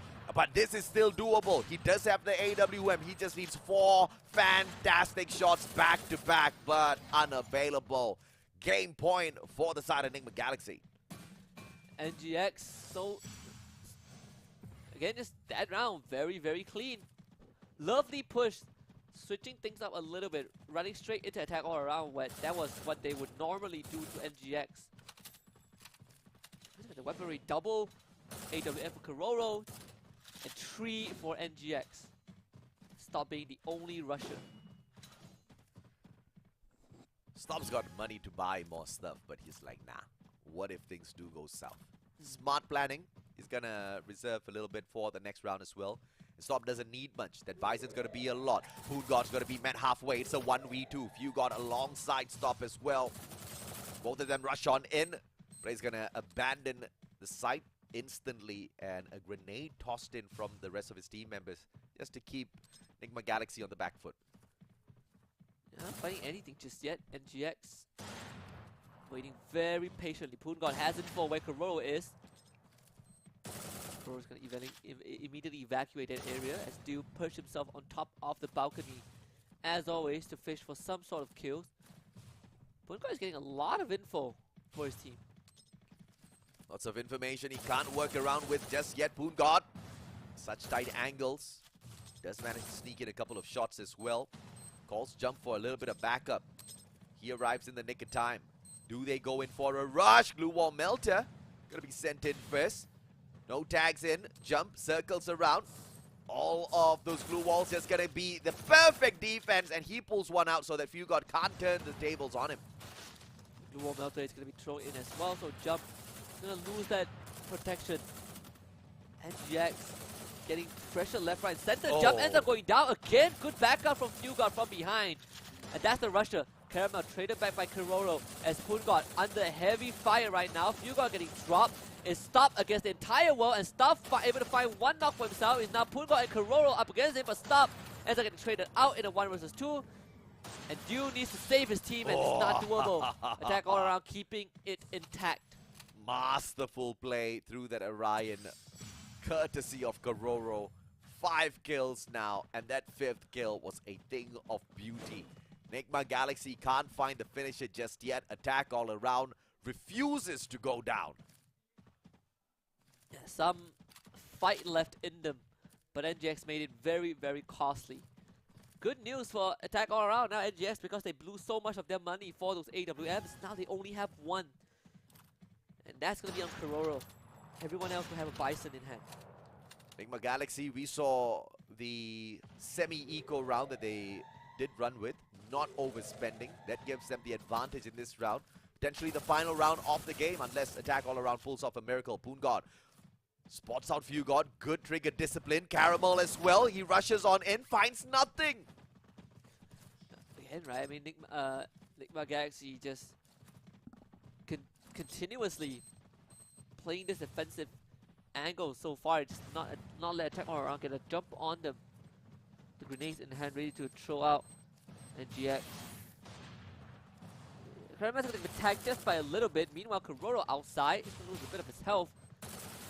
With 2 versus 1. Fugon gets a shot from behind. Turns the corner. Jump. Winning that one. And Poongon gets an absolute lovely snipe. And the support from Foki is going to be enough. Attack all around. Continues to rack up the scores. 4-5. Mamma mia! Enigma Galaxy can't seem to run away with this one just yet. Attack all around. In the fight of their lives. And you gotta love that wraparound. And everybody from the side of Attack all around doing their part. Nobody's being heavy carried. Everybody is showing up today. That's all to prevent Nigma Galaxy from walking away with a free one over them. Oh yes. This is the map that on pistol for the first set attack all around absolutely demolished Nigma Galaxy. UAV thrown out. Dual Melter is there as well. Poongod and Jump very far in the front. Poongod though almost getting punished by NGX. This time they were ready. Jump also losing a majority of his health. Caramel getting dropped onto Jump and gets the finisher. And NGX finally adapting to the aggression of attack all around, finding themselves in a very advantageous position. Not looking good for Poongod, who got stuck in a very tight corner there. Fugod has the opportunity to flank around. Spots Poongod, who has his back turned against him. Dew's gonna lose his cover, but he doesn't need to worry about that at all. Poongod finds Caramel, turns the tables on him. And Dew's just a tad bit too far away for that backup. Fugod does manage to catch up with the rest of them. Dew shows up from the back, and the backstab just gives Fugod a little bit of distraction so that he can find that one knock. Both players rush on in at the same time. Dew finds Karoro, and that is just insane because the game is now all in the hands of Poongod. It's a 1v2. Nigma Galaxy, they lose Dew. Poongod low on HP. Fugod, he has to rush on in. Poongod goes down. Nigma secures game 3. 17 HP at the very, very end, and NGX did just enough to scrape by. And now they take the lead. 2-1. They've overcame attack all around on Bermuda. And that is the remaining 17% on Bermuda. The attack all around didn't close out. And now, on Nexterra, we saw how it went to the side of Nigma Galaxy. We saw the fight. And at this point, Nigma Galaxy just makes themselves look like fishermen out here in the open seas, throwing in a little bit of bait. The bait was a 6-0, delivered on a silver platter to attack all around in the game number 1 at Bermuda, and then snatching it back 6-3 at Nexterra, and now 6-4 on Bermuda. This was a hard-fought match. Yeah. But attack all around kind of got caught out a little too early there, especially on the pistol round. Yeah, I would say NGX, they were very, very patient, right? They've been punishing attack all around. In a lot of these games, they slow things down, attack all around. They got curious, wanted to fish for some information, Jump and Poongod being very, very aggressive, and always ends up in a crossfire, allowing NGX to get these early trades. But NGX, they also had 1-2 rounds where they speed things up a little bit. They run straight at the attack all around, catching them unaware. But like you said, it is a very hard-fought win. For NGX, at least, they are able to get this win. Getting this win on Bermuda means that Nexterra now is very much going to be the be-all, end-all for them. 100% win rate map, right? I mean, absolutely, brother. 100% win rate on Nexterra thus far. Attack all around cannot say the same. They've got a 50% win rate. They have struggled a tad bit. We saw that in perfect display against Morph Team yesterday. Yes, they did manage to get a few rounds to their side, but not being able to take away a single game at Nexterra, exposing their weakness, and there's no way Nigma Galaxy did not take note of all of what happened yesterday. Fugod picks up the MVP title, 9 eliminations to 4,311 damage with a 33% headshot rate, and the Bison is clearly the beloved gun. The era of the Bison. This is the most Bisons I've seen in a Free Fire match. Yes. Started from Charge Buster, but I think teams are starting to realize that, alright, Charge Buster, I get the one shot, but if I miss, I'm in trouble. Correct. Bison, not really. Good rate of fire, great damage out of the gun. It's definitely better than betting all of your life on that one well-timed Charge Buster shot. Oh, yes. Missed the days of the Mag 7. That gun was definitely overpowered. Glad to see it no longer in rotation. Kind of miss it a tad bit at the same time. Yeah, I missed the day of the Vector, right? Because nothing beats the Vector, right? Nothing beat the rate of fire out of a Vector. I mean, one can argue the mini Uzi kind of defeats it a tad bit, but you don't have the firepower there, right? Oh yeah. Bison's a great balance, hence the absolute abusing of that gun. But let's see if or not the team of Nigma Galaxy can get this done 3 times in a row. If they get this done, then I think a lot of teams will be looking at NGX like, alright, so game 1 is not a good indicator of where they stand. It takes some time to warm up, but once they come alive, they are a force to be reckoned with. And yesterday when they get this 3-1 sweep, it was with Dew having a no-show, right? Yes. And he's showing up today. Yeah, absolutely, right. And Caramel kind of taking the back seat, but you know, if push comes to shove, he can step it up for the team. And what's interesting is the fact that Attack All Around hasn't really been able to keep up with the pace the way Enigma Galaxy kind of dictates it. And that's very shocking because it was that team, Attack All Around, that kicked out the two-time world champs. Yeah, it was, and it's crazy, right? You look at Buriram X Evos also. I think it's fair to say that, you know, as much as we hailed them as still the best team Yeah. in the entire world, you know, they're really good when it comes to all these, you know, close range combat. But again, there are certain factors that affect how efficient you are in Clash Squad, and that's the limitation of resources. You don't get 10 glue walls per person. You know, you don't get you know, 10 grenades per person. Oh, yeah. So knowing when to use it becomes so much more important, and I think that's something that Attack All Around has shown, and Enigma Galaxy has also demonstrated. Attack All Around are put on the back foot, but the good news for AAA fans, they are not going to be out of this even if they lose, because there's still a lower bracket run tomorrow. Absolutely. There is... The worst case scenario is they gotta play an extra series. That's about it. But at Top Flight, these teams, an extra series means absolutely nothing. Of course, that being said, an extra series could just mean an extra 1.5 hours of, you know, really putting your head into the boiler and cracking and trying to overcome your opponents, trying to play for your lives, because tomorrow in the battle of that lower bracket, you lose means that's about it. You don't make it to the grand finals, your journey stops there. Yeah, no, part of me wants to see an Indo-Thai finals. Yes. It's a long shot though. I mean, of all the Indo teams, one team being there, I think I wouldn't ask for a better candidate. We'll see. We'll see who is gonna close this out first. Are we gonna get a game 5? That rests on the shoulders of Attack All Around. They got off to a great start, but NGX, they start overpowering Attack All Around in this marathon. Hopping back into Next Terra as Team Enigma Galaxy is looking for the finishing game. Attack All Around, on the other hand, looking for one more chance at survival. It's gonna be stop on the lower ground. Caramel, Fugod, both pushing up towards the upper ground, but you can see once again Jump is the first one there to take control of the highest platform available. But they did abandon one of the members though, so if NGS goes and scoop him out, this is still not going to be good. And Jump again punished by Dew. Caramel comes in fine, providing some help, but Foki is going to be dropped. Kororo as well. Poon got wiped out. Once more NGX finds the punish.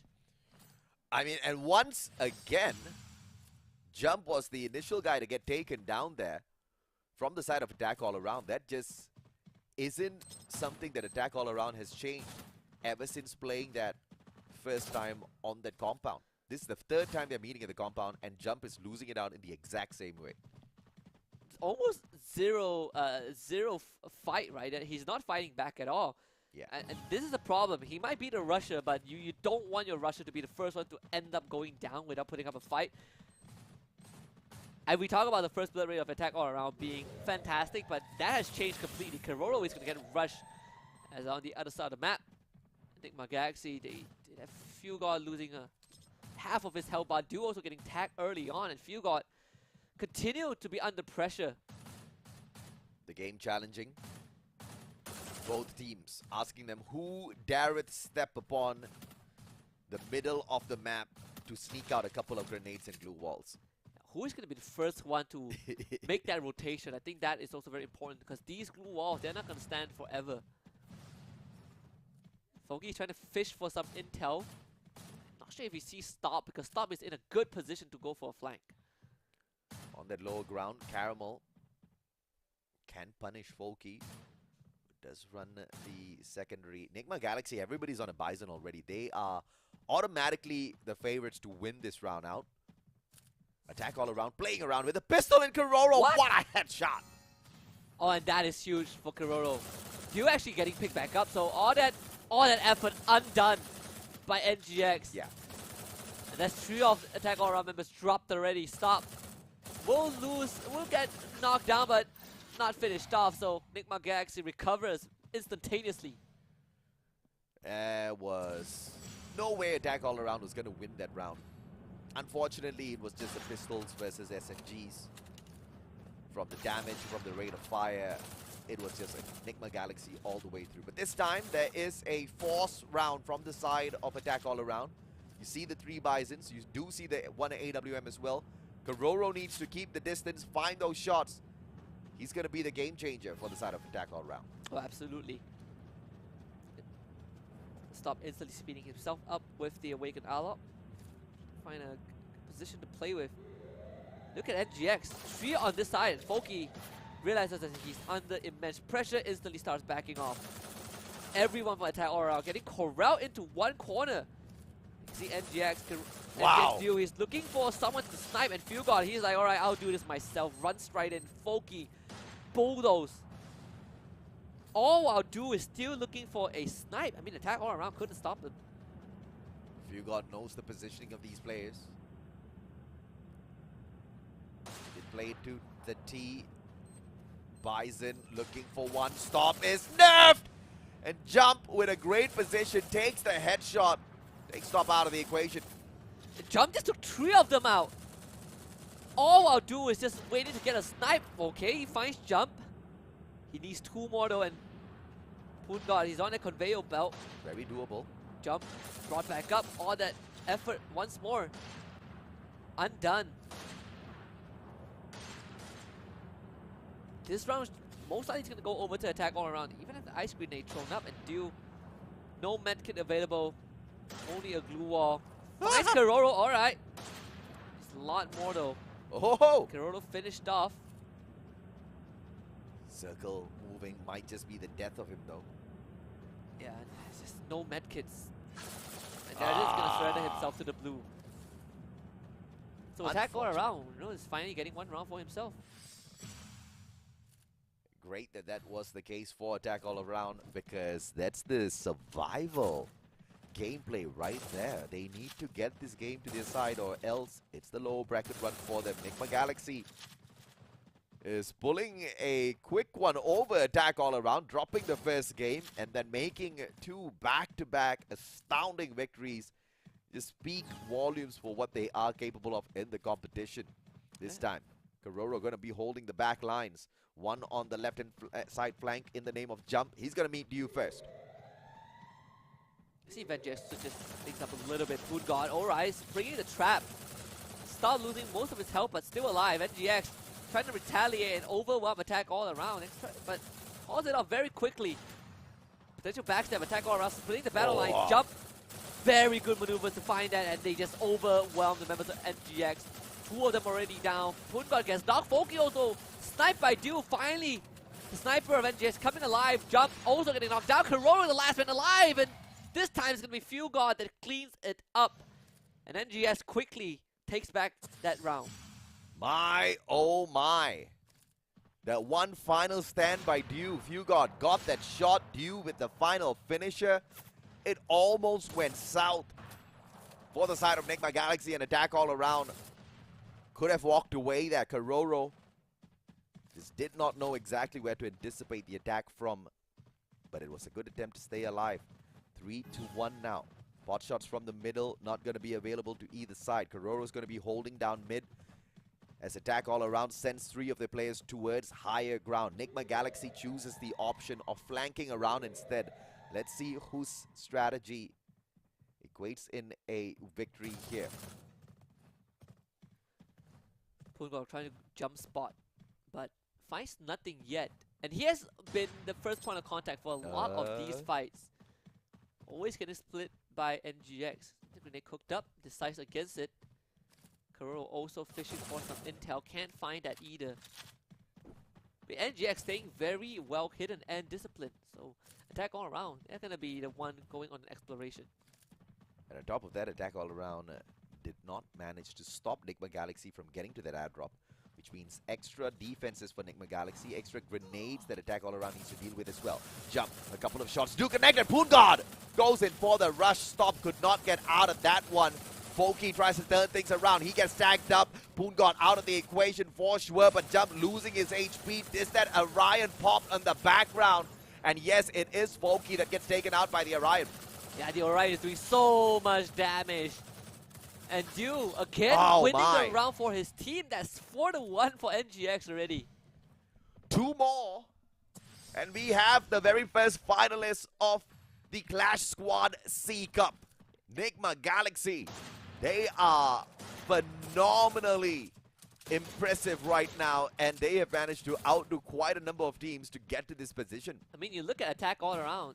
Both Kororo and Foki have fallen off. Both 0, 5, and 1. Just not hitting the shots, not doing too much for the team.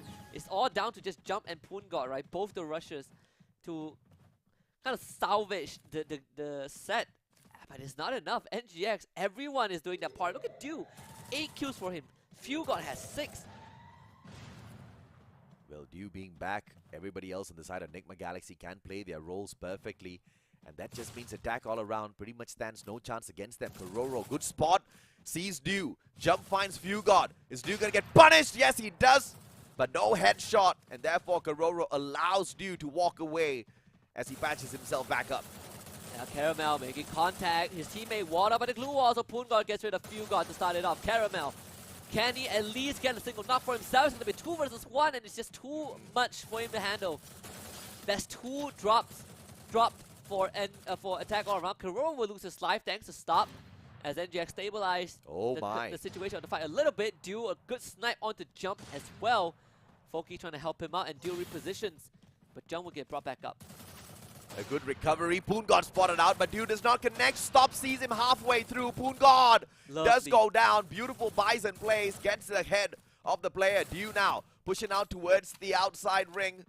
It's going to be Jump, who's on half HP. Hasn't been able to recover. Finally does so. Information will be given away, all thanks to the Dreki. Stop circles around with the Bison. Spots one out. Stop with a fantastic flying shot. And Nigma Galaxy make that comeback. Dew again winning the round for his team. This guy is so good when he's alive. All these pot shots, those repositions, he's catching members of attack all around off guard. Because they had no idea where he was. They lost track of Dew. Yeah. And that's when he's the deadliest.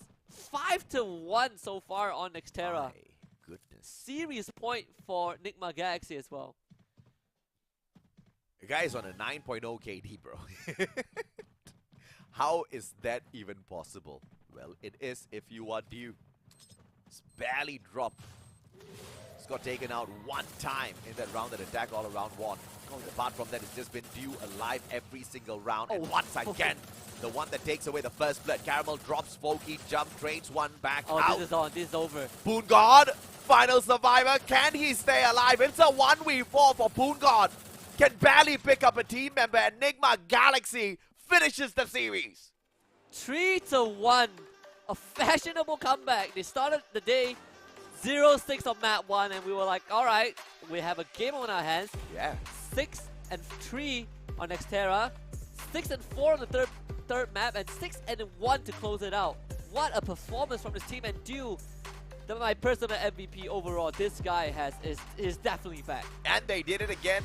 Yet another gentleman sweep courtesy of Nigma Galaxy. Yesterday, they delivered the gentleman sweep to E-Arena. Today, to attack all around, they have defeated 2 of their brothers from Thailand. Could this be the best team from Thailand? I guess we've got our answer right there. Could we be looking at the champions of the Clash Squad C Cup right here, right now? They are your first team in the grand finals. Yeah, and they get to just sit back, relax, and watch the next set, right? See who they are going to go up against. But NGX, they've definitely earned the spot, right? We've always revered them as one of the more aggressive teams, one of the best teams in Thailand when it comes to these kind of CQCs. Yep.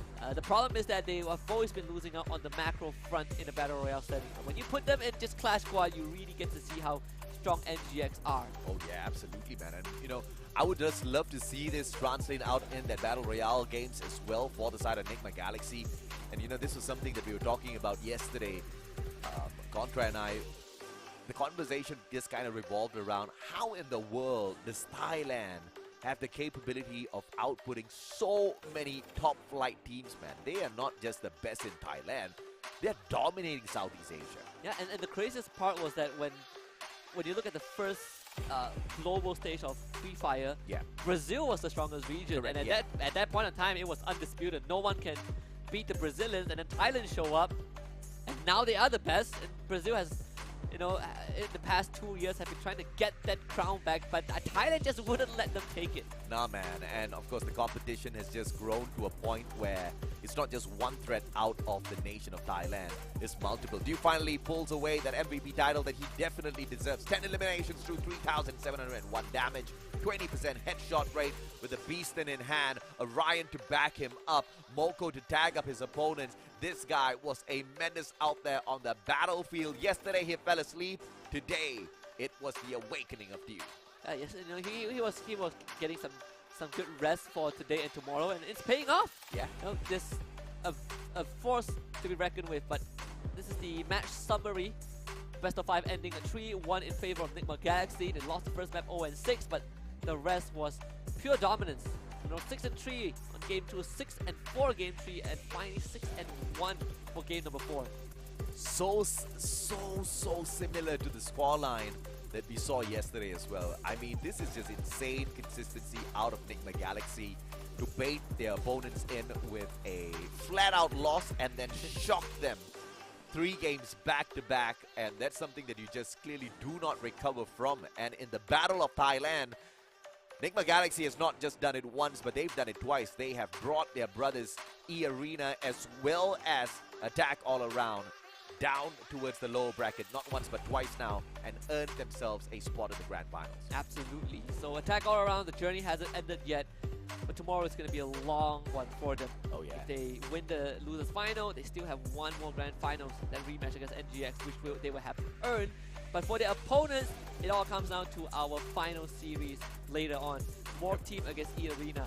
The winner of FSI against the last representative from Indonesia in the tournament. If Morph Team does manage to take a great victory against E-Arena, it might put them in a great position to beat down Attack All Around. Granted, it was Attack All Around in the 13th game that kicked Morph Team down into the lower brackets.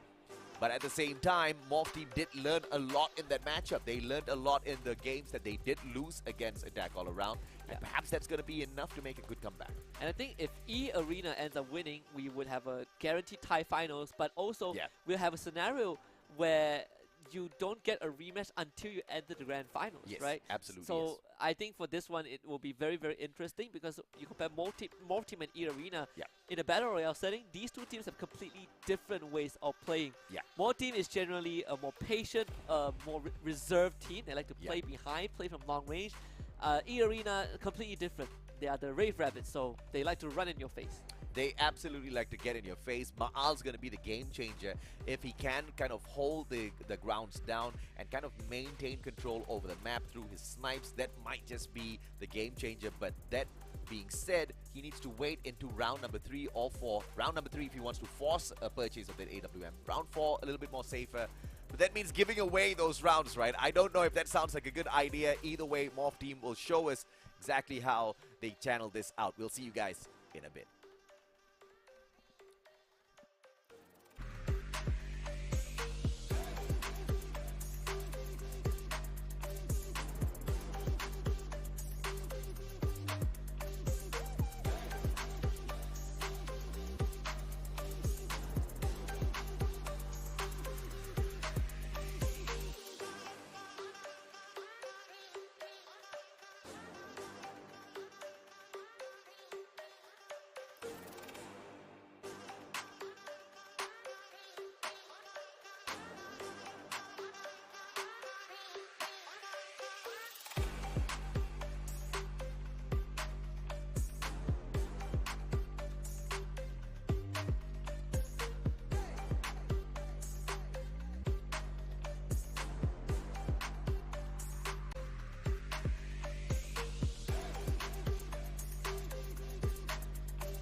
Welcome back, survivors. This is the Clash Squad C Cup brought to you by Garena Free Fire. My name's AJ. I'm the Mustache down here with Husky. We are your casters for the day. Down to the final series of the day as well. We only have 2 best of 5s, right? It does take a while to complete this. Now, to the lower brackets. Winner gets to stay on. Loser, unfortunately, checks out in the 4th place. It's going to be the one and only E-Arena going up against Indonesia's Morph team. Yeah, this is going to be a crazy set because we are looking at teams with 2 different teams with 2 very, very polarizing dynamics. And for Morph team, I think, you know, looking at competitive history, this is a team that, in a sense, is a bit fresher compared to E-Arena, Yes. right? You know, E-Arena, they have been on the big stage a couple more times than Morph team, but Indonesia by no means are slouches because more team, if anything, have shown in FFSI that they can also pack a punch. Oh, I mean, it was a miraculous run at FFSI. Oh, yes. And I'm just expecting yet another miracle from them. I mean, maybe a little bit more. Now there are expectations. Prior to FFSI, there was 0 expectations. Oh, yes. They blew our brains for sure. Now that they've done that, I'm expecting something on the table, right? Yeah. So, best case scenario here, they get into the grand finals. Worst case scenario, I expect from them at least the 3rd spot, which means winning this is no question. Morph team needs to take this. Yeah, and you know, you look at Morph team, there was a period where they almost didn't make it through their first series, right? And that was against Farah. Yeah. It wasn't the easiest of route. Compared to E-Arena, who demolished their opponent and went on to knock out our 2-time world champion, and here they are in the lower bracket, only losing to NGX so far. But of course, we're going to go back to the same map pool with Bermuda and Xterra alternating between each game, with first game being Bermuda. Morph team, they are the last hope of Indonesia. If there's any chance for us to prevent a all-tie finals, Morph team have to make it there. Absolutely, man. And of course, that's exactly what we are kind of banking on, but it's asking for what seems to be the impossible. E-Arena on paper is the better team, but as I say that, we are looking at a paper now, and it looks like Morph team's winning that out, but I have to say, Morph team has had 3 extra games in comparison to E-Arena to pick up some of these numbers, right? 199 eliminations to 170, 27,000 versus 17,000 damage. And those 3 extra games, they do contribute quite a number. Yeah, and a lot of the games that Morph team played were quite close, right? We are not looking at like E-Arena sweeping you 6-1, 6-0. Morph team, they always drag it up to almost the very edge of every single set, and that's why you get to farm a bit of the numbers. And you look at our head-to-head, we're looking at both Koja against Orgus, and you know, Orgus obviously in terms of stats is significantly lesser than Koja, but that also means because E-Arena were making quick work of their opponents. These 2 players are the support players, but Koja's definitely the winner for me. 60 rescues? How do you do 60 rescues? The what? Versus 12. Argus has got nothing on Koja at this point of time. 56 to 44 knockdowns. You see Koja being the slightly aggressive one, a slightly more aggressive one as well. That's translated through the damage as well as the eliminations. But let's take a look at the setup here. We're going to have the Alok, Dimitri, Orion, as well as the A124. So it looks like Koja, as well as Pew, they really want to make themselves the tank out there on the battlefield to sustain the longest. Ma'al and Ambot going to be the rushes. Okay, Ma'al's probably not going to be rushing in, but Ambot's going to be the only rusher, I guess. Yeah, I think that's probably it, right? Ma'al is going to play long range, you know, with that Orion in hand. So very, very standard lineup. I think this is exactly the same as what NGX were running. It's good to see that more teams are picking out that Awaken Alok and just running what NGX has. I feel like, I wouldn't say it's the most effective one, but statistically it has shown a lot of success. But for E-Arena, this is going to be what they are running. So without the Alok in hand, they're going to be bringing in the Tatsuya instead. But everything else is pretty much the same, right? Orgus, Puna, Limit, and Potato. We do see a little bit of a difference here. Hayato in the hands of Potato. Keep better focus on buying some grenades if you want to see that kind of work in their favor. We've got Moko on the hands of Limit as well. That makes a lot of sense. Alongside Andrew here, he has got the Orion to pop. He brings in Miguel, who will give him the extra bit of EP if he can convert any one of those shots into knocks. Moko's going to give away that information, continuously torture the opponents, and you can count on Limit to connect with those shots. Yeah, I think E-Arena, they already have a bit of an advantage because they are, I believe they're all, you know, donning the FWS Bangkok jacket. Yeah. It's one of my favorite jackets by far. I need to dig it up because I don't remember where I stuffed it. I believe it's in my hoodie section. I love it, but I'm just afraid to wear it because, you know, it might get dirty. Yeah, it's white color. Yeah, I really love it. So I only wore it once so far, and that was on the flight back to Malaysia after FFSI. But when I looked at my wardrobe, I realized I had a lot of hoodies, and some of them are still in the package. That is true. That is the same exact situation for me as well. A couple of hoodies from Free Fire for sure. Yeah. Always difficult to choose, but you know the varsity jacket makes it very easy to choose at the same time. Oh yeah. It's like hoodies and jackets, right? Like I like to collect them, you know, for different game titles or just different designs. The thing is, I could never find an occasion to wear them.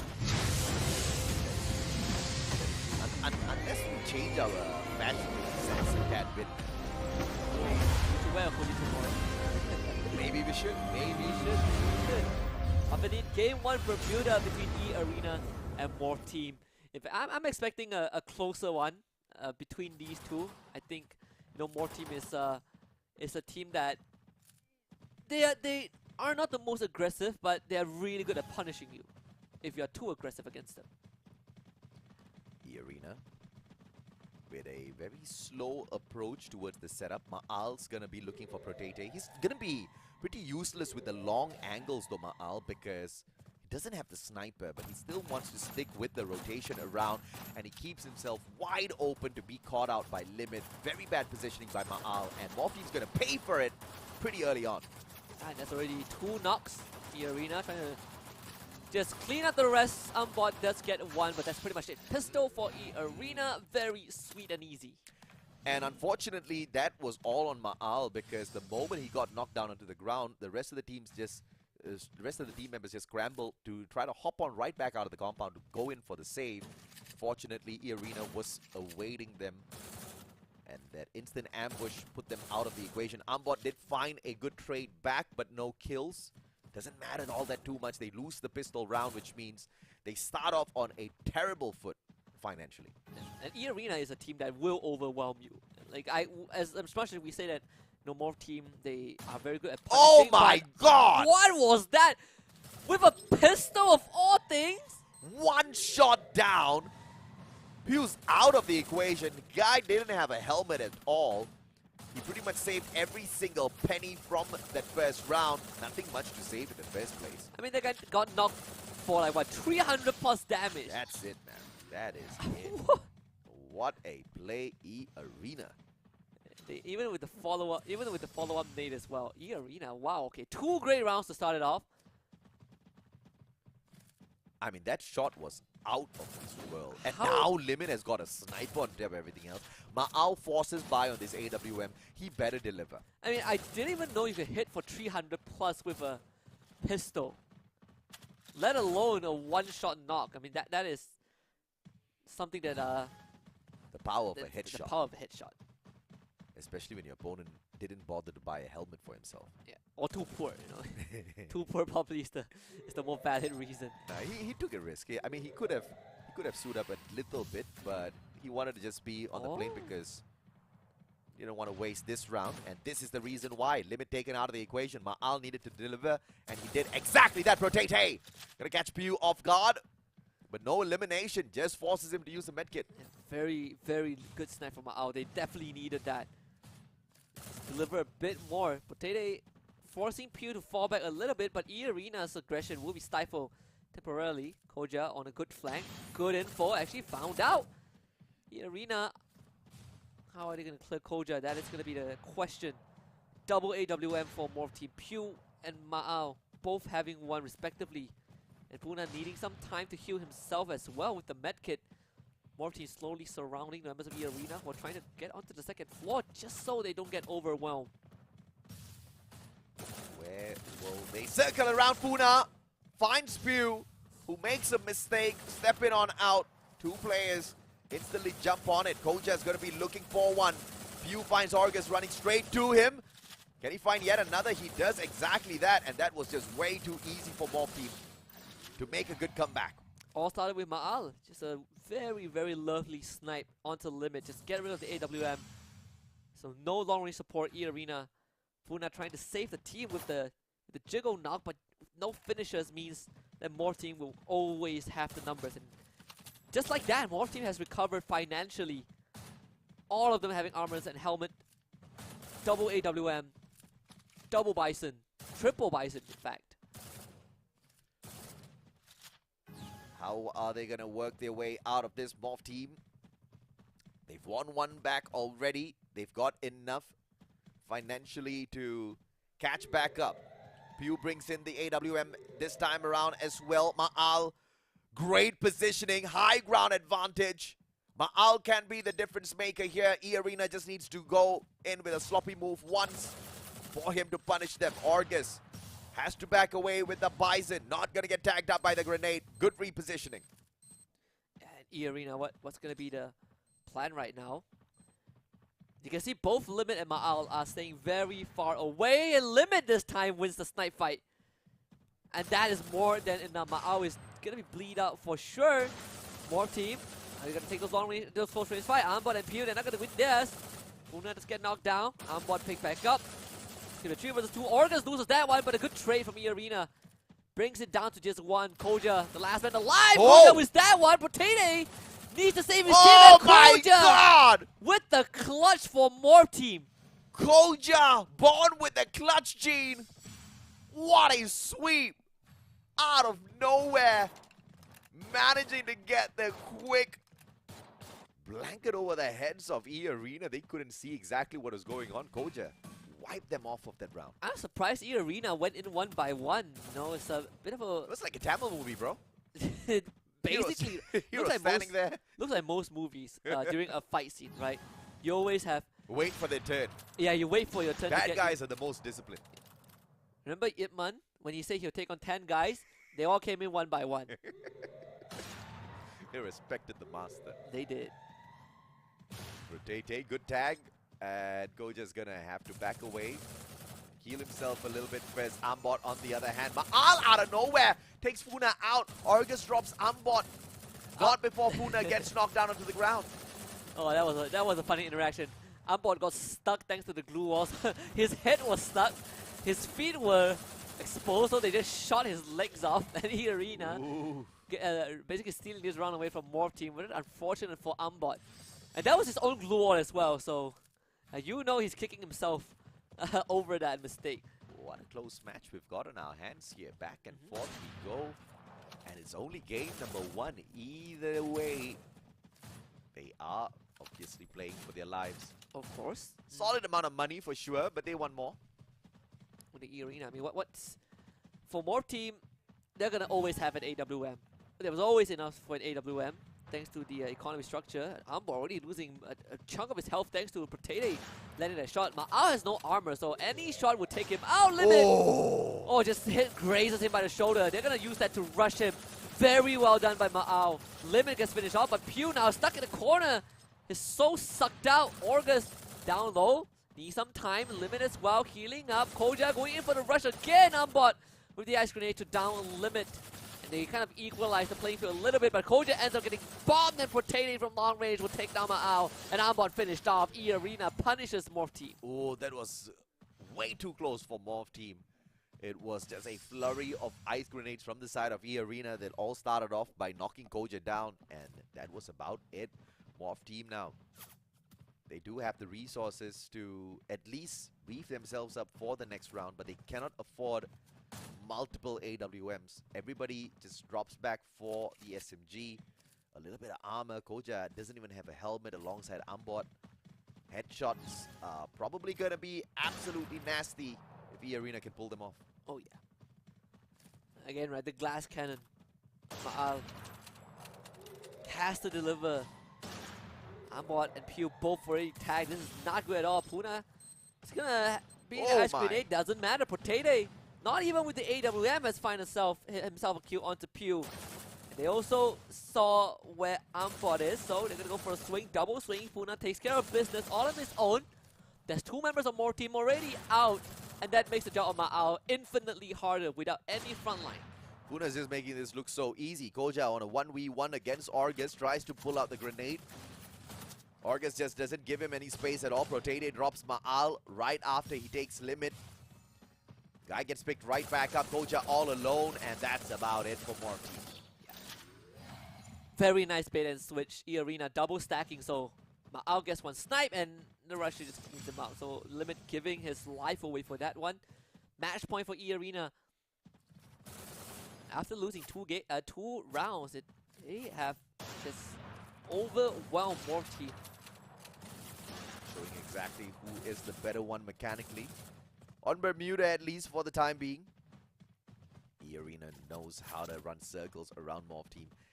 Ma'al did deliver a couple of times, but Koja woke up for one solid round. Apart from that, it has all just been E-Arena. Potato playing on the side. Puna again frontlining this one. Does see, I believe, the back of Koja. E-Arena springing to your south, not giving Morph Team much time to set up. Pure and Potato trading health bars as Orga just swings the corner for that kill. Koja unprepared. Absolute demolition. Ambot getting knocked down. Orgus does get dropped, but Pew, he's going to be traded back, and Ma'ao once more left to his own devices against 4 members of E-Arena, and that's it. Game 1 in the bags of the Rave Rabbits. E-Arena. A solid comeback, not making it look like it was tough at all. Ma'al always doing the job, but a little bit too late to the party. He needs to be the one with the first blood, but instead he's trying to get the saving shots for the team, but nobody else is alive to finish off what he starts with those snipes. Oh yeah, absolutely. I mean, again, right, we talk about how E-Arena are just a more aggressive team. Yeah. And you let them take control of the games, it can go downhill really quickly, and we saw that exact example. 6-2. I mean, it looks like a one-sided game, but it was a good fight out of Morph Team. Every single round, it all came to that one little climax where there was pin drop silence, and then boom, you've got the music that hits, and E-Arena shows up strong, instantly wiping out Morph Team. And as we head on into Nextera, I want to think that it is an advantage for Morph, who have a 75% win rate here. Yeah, and funnily enough, if you look at E-Arena back in FFSI, Nextera was one of the maps that they struggled with outside of Alpine. So maybe it's going to be another scenario, right, where E-Arena takes Bermuda, Morph Team takes Nextera, and then we have a series on our hands. But so far, I mean, E-Arena off to a hot start. The probability of Morph Team pulling off Enigma Galaxy here with a 3-1 reversal is Slightly lower. Yeah, it's slightly lower for sure. But can E-Arena go for the Juggernaut 3-0 on the Indonesians to prove to the world exactly what Thailand has to offer? Yeah, I think that, I think a lot of Thai fans would definitely be banking on that fact, right? E-Arena or any Thai team. Like, the only team that can beat a Thai team is another Thai team. And that stands true at this point of time. The only Thai team to get kicked out is the 2-time world champs. That's courtesy of a Thai team. 9 eliminations through 3,971 damage for the one and only Funa. 22% headshot rate. The favorite Bison comes out to run amok once again. And he was fearless as he rushed on in towards Morph Team time and time again. Yeah, the new kid on the block for E-Arena as well, right? He has 100% initiated himself into the team. It's such an effective rusher with how aggressive he plays with the rest. When you look back at back then when Shada was also playing at FFSI, it was the exact same thing, right? Yeah. You have this very coordinated rush. August and Limit were very good support players. Funa, he definitely filled in that shoes. No question. No doubts whatsoever, this is going to be a tough fight for the one and only Morph Team, but I'm hoping to see that change around a little bit in Nextera. If they can prove that, okay, that map is a little bit advantageous to their side, they're going to have a good fight, or else it's going to be a quick day, Husky. It is. We haven't even reached 9 p.m. yet. I mean, for them, it's almost 8. Yeah. Yeah, so that is still pretty darn young for our Thai players and Indonesian players. I believe the time zone is both the same. Yeah. Yeah. Let's see if Morph Team will be able to fight their way out of this one, right? I mean, they don't want to make it a long day, but they definitely want to win. They want to show that, Indonesia's got a little bit of noise to make in town as well. If you're in the lower bracket, I feel like you have to fight for survival, right? I mean, they are. They are. If it's the upper bracket, you can kind of be like, yeah, you know, we have tomorrow. But The problem is I'm not seeing anything different out of Mob. It's the same old setup. I mean, if anybody else has been reading their gameplay, they know what to expect out of the Indonesians, and there's just no switching things up. There's nothing changes. I think that you also kind of like, you're looking for them to take initiative, right? Which is something that heavily relies on Ma'ao landing his shot. Yeah. And you saw how effective, how fast E-Arena shut that down. And like, all right, if Ma'ao wants to win that shot, we would either do A, have Limit outgun him, or B, not let him shoot us at all.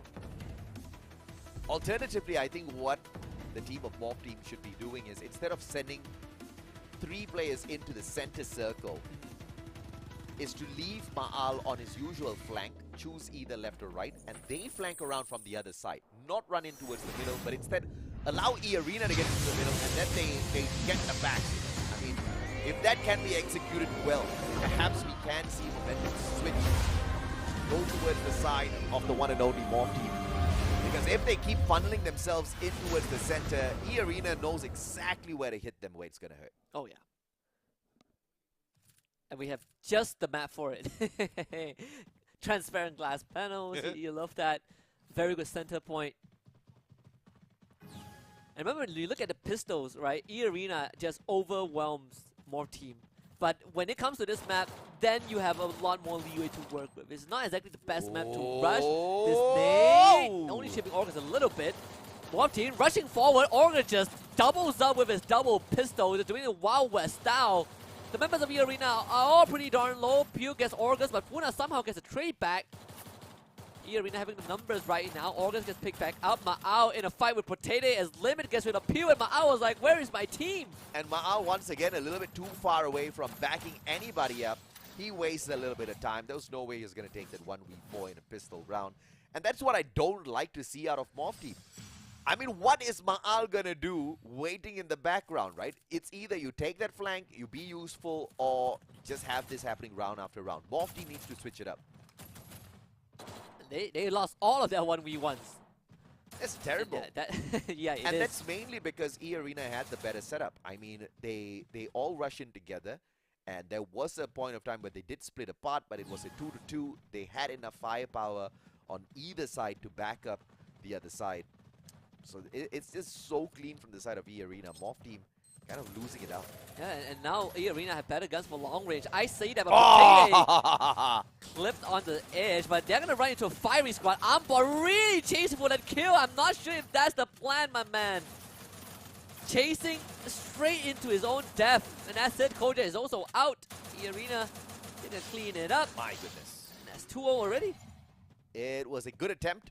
They didn't have the guns to pull it off, but they had the spirit. They got a couple of knocks. Instant recovery from E-Arena shows you who has got the quicker fingers out there and who's got the better ideation overall. Mob Team now has got a little bit of resource to play around with, but that's going to end up in a force buy. So it's a crucial round for them to win. Back in Bermuda, the rounds that they won was all thanks to Ma'ala, right? Getting the first shot, and also Koja putting off heroics. So watch out for Ma'ala. He's gonna again play on the flank side. There are a lot more open grounds for him to go for the snipes for sure in this area. You see, he already has fired off. Limit is gonna be forced away by Mob Team. Not the best position to play in AW. And Ma'al paying it off, paying it forward with that one. So Limit is 100% going to go down. E-Arena will have to play with just 3. Funa can't do much, has to reposition. Koja very aggressive. Finds a couple of angles with an AC-80, and that's going to be it. Ma'al makes sure nobody can get to Limit in the meantime. Protete on the right-hand side. 4v3 still means nothing for Mob. Yeah, they're not phased at all. Funa is going down. Koja traded back. Funa instantly picked back up and knocked down again. Ambot getting a great spray down, and it's Potato left all alone. Orcus actually gets back up on his own. Maybe there's going to be a chance, but he doesn't have the help to work with. Ma'al closes it out. And that's what you need if you want to get a victory on the side of Mob Team. Ma'al needs to be a little bit more proactive, but the position that he holds onto is just so sticky. And it's just a chicken or egg here, right? Because he's not going to get involved in those gunfights first. So in order for him to get the first split, the rest of his team members need to stay well hidden. And them staying well hidden in the middle part of the map is just not faring them well at all. They have to take initiative. They cannot just leave it to Ma'al. Absolutely. Back to Rust Town. Ma'al trying to find some cheeky, fish on cheeky peaks, but the arena instantly walking up already. Walking into the building limit. Oh! Good one. What a cross from Morty. That could have been deadly. Double nade tossed down to the low ground. No tags. Somehow, Pew trying to be sneaky but ends up getting taken down instead. He needs help right now. Ma'al getting a good nade onto the limit as August goes in for the rush. All the glue was getting brought up. August and Funa both go down to the 1v1. Potato against Ma'al. As Potato looks for the finisher first, prioritizing the kills, and that is exactly what he did right. And Ma'al forced to join the fray with that Orion, siphoning some health away, but even then it's not going to be enough. E-Arena, they should have map number 3. Ma'al, point blank shot, goes back into the Orion farm. Potato again, left all alone. Point blank shot for the AWM will do it, Ma'al! Finds the point blank snipe and a clutch again from more team. Ma'al keeping Morph alive, but can you just win it with one high-performing player? It's gonna be a strain for sure. His back already hurting, and we are barely through game number 2. E-Arena, they don't really need to do much. They just need to wait for Ma'al to tire himself out. Yeah. Just whenever you play a game where someone is performing, you just kill the top performer. You know. Yeah. Ma'al is what, 7-2, I believe. If they can get rid of Ma'al, they have a great chance of closing this out. But again, right, Nextera is their weaker map, so more team taking advantage of that. Funa really low in the early parts of the game. Quick patch up for himself as well as Protate. Limit gonna be clunked as well. No knocks just yet. He recovers. Ma'al clipped. Ma'al recovers. Can he get that though? Limit really low on that HP, and Ma'al finds the finisher instead of recovering. Koja's gonna get caught out in the open. A good trade back from Funa. They definitely needed that one. Especially when they have weaker guns, you want to play fast and not let more teams set up. Funa will heal back up. Get a bit of resources from the other place of Koja. Potato getting sniped again. Ma'al is a menace. Pew also having AWM in hand, so E-Arena, they need to find this close range fight and spray them down, and it's going to be a 1-for-1 trade. Pew knocks Orgus down, but ends up getting knocked down himself once more. A 1 versus 1. Funa against Ambot, but Pew gets picked back up, and Funa now has to take on 3 members of more team. Yep, one goes down, second one follows suit. Funa! This guy! First with a grenade, 2 back-to-back shots. Morph Team's players were picked up, but they were really low on HP. That was the advantage for Funa, and he got all of the right angles. Yeah, Ma'al clutched around before, and Funa was like, I can also do the same. With weaker buys as well, the UMP of all weapons to win that round. Now E-Arena just stabilizing the money just a little bit, dealing some damage to Morph Team. Kind of back to square one, but at least for E-Arena, they have enough to suit everyone up with armor and helmets. I think that's the most important part. Ambot losing a big chunk of his health thanks to Limit from the get-go. And this guy has no helmet, so any headshots, it's going to be a knock. How will they circle around? Protate getting very aggressive. Charge, Buster, double charge, does not connect. Triple, 4 shots now. Everything goes wide. And it doesn't even hold back the players on the side of Morph, but Orgus finds Ambot with the double revolver. 1 player tagged up. It's going to be Protate. Orgus with a backstab. Here comes the Orion for Limit. He stays alive long enough for Orgus to make sure Koja is put out of the equation. And Ma'al, as the sole player, has got the AWM to play this game of survival, but against 4 players, this is a no-go. Ma'al! Again? Still! It's the Second one! All right. The Orion is so strong. He's back to full health, but not enough. Almost another incident of a heroic, but the Charge Buster, more than sufficient. 4-2 in favor of E-Arena. But like we guessed, Ma'al, the only guy with the heavy carry, nobody else is waking up on the side of Morph just yet.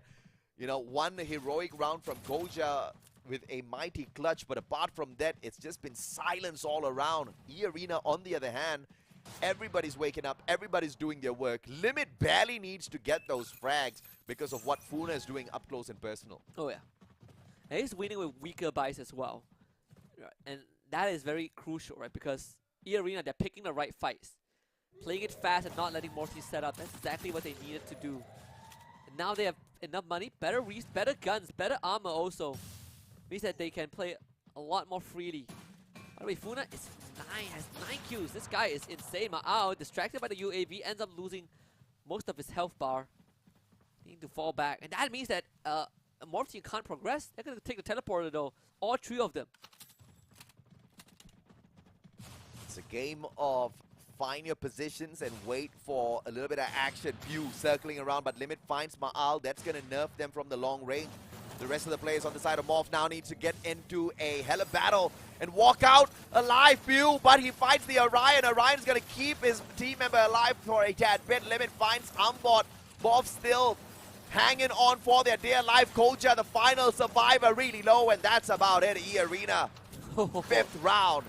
Oh my god, Limit doing Pew dirty. He knew that Pew is the guy that can withstand and get back out, so he just waited for him to do that and shoot him. Now What you know else? that E-Arena are feeling really, really good. 5-2. Could be a 2-0 in a flash. And yet another match point. No comeback for Morph at Nextera. E-Arena not showing any signs of weakness here at all, unlike Attack all around. Morph team really struggling, and the rest of the players on the side of Morph as well finding it a little tough to get those eliminations on E-Arena. Funa, very aggressive. Double barrel in hand, tosses out an ice grenade to chip away at their health. Has to evacuate as he eats an ice grenade off his own Funa. And he will pay for that. Lovely nade from Pew, finding 2 knocks. But always are going to finish off. Funa pick back up. He's going to be hitting himself back a little bit. Limit, taking this contact. Trying to win this out. The Charge Buster. Oh, here's one pays off. But he gets traded back by Koja. There's still going to be a chance. Pew ends up getting back up on his feet. Funa now has to receive this hit. All 3 members of More Team separated by just 2 glue walls. Potato trying to support Funa from the other end with the AWM. Morph team now, what is the next move? Funa playing the game of distraction here, building up those glue walls, making sure he buys Potato more time. Finally, an ice grenade forces him away from the glue wall. Pew has got a AWM to respond to the fires of Potato, who gets continuous clip after clip after clip. Yeah, these crosses are very dangerous. You don't want to take these chip damage. Oh. They finally do the boost and take out Funa. Gonna leave Potato all alone against entirety of Morph teams. Potato, he was spotted dropping down as well, so this should be a Morph team round. High ground advantage. Umbot gets Holy tagged cow. up by Potato as he drops down. Lucky no fall death there. Ice grenade to take him out. What a play by Potato. Ideation is there, but Umbot finishes it off. Koja also got tagged when he decided to go for the drop, so this was quite close, even though Morph team walked away with 3 members alive. E-Arena still looking for the finisher. Morph team hanging on for their dear lives, but look at who is absolutely stacked in cash. Morph does have enough money to buy themselves good armor for this round. Double on the attacking powers as well in terms of the SMG and op setup, but not all players are as stacked. Limit, long flank around from the left, and he's going to be the only one playing the distraction. Oh yeah, E-Arena just need 1 more round to get that 2-0. Umbot might be overwhelmed. Orcus as well on the other end. This is going to be a 3-1 split for both teams, and make contact. Instantly takes down Umbot. And that is just the opening that E-Arena has been looking for. Limit does get traded back by Ma'al. Very good snipe, the battle of the snipers. Again, this time going to favor of Ma'al. The nade. Gonna put Ma'al in a bad spot, not before Koja and Potato. Limit down on the ground as well.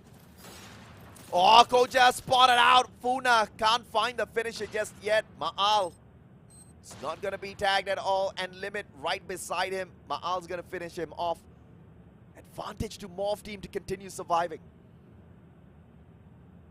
Pew is going to hide in this corner. Might be able to catch them off guard because he did see them coming through.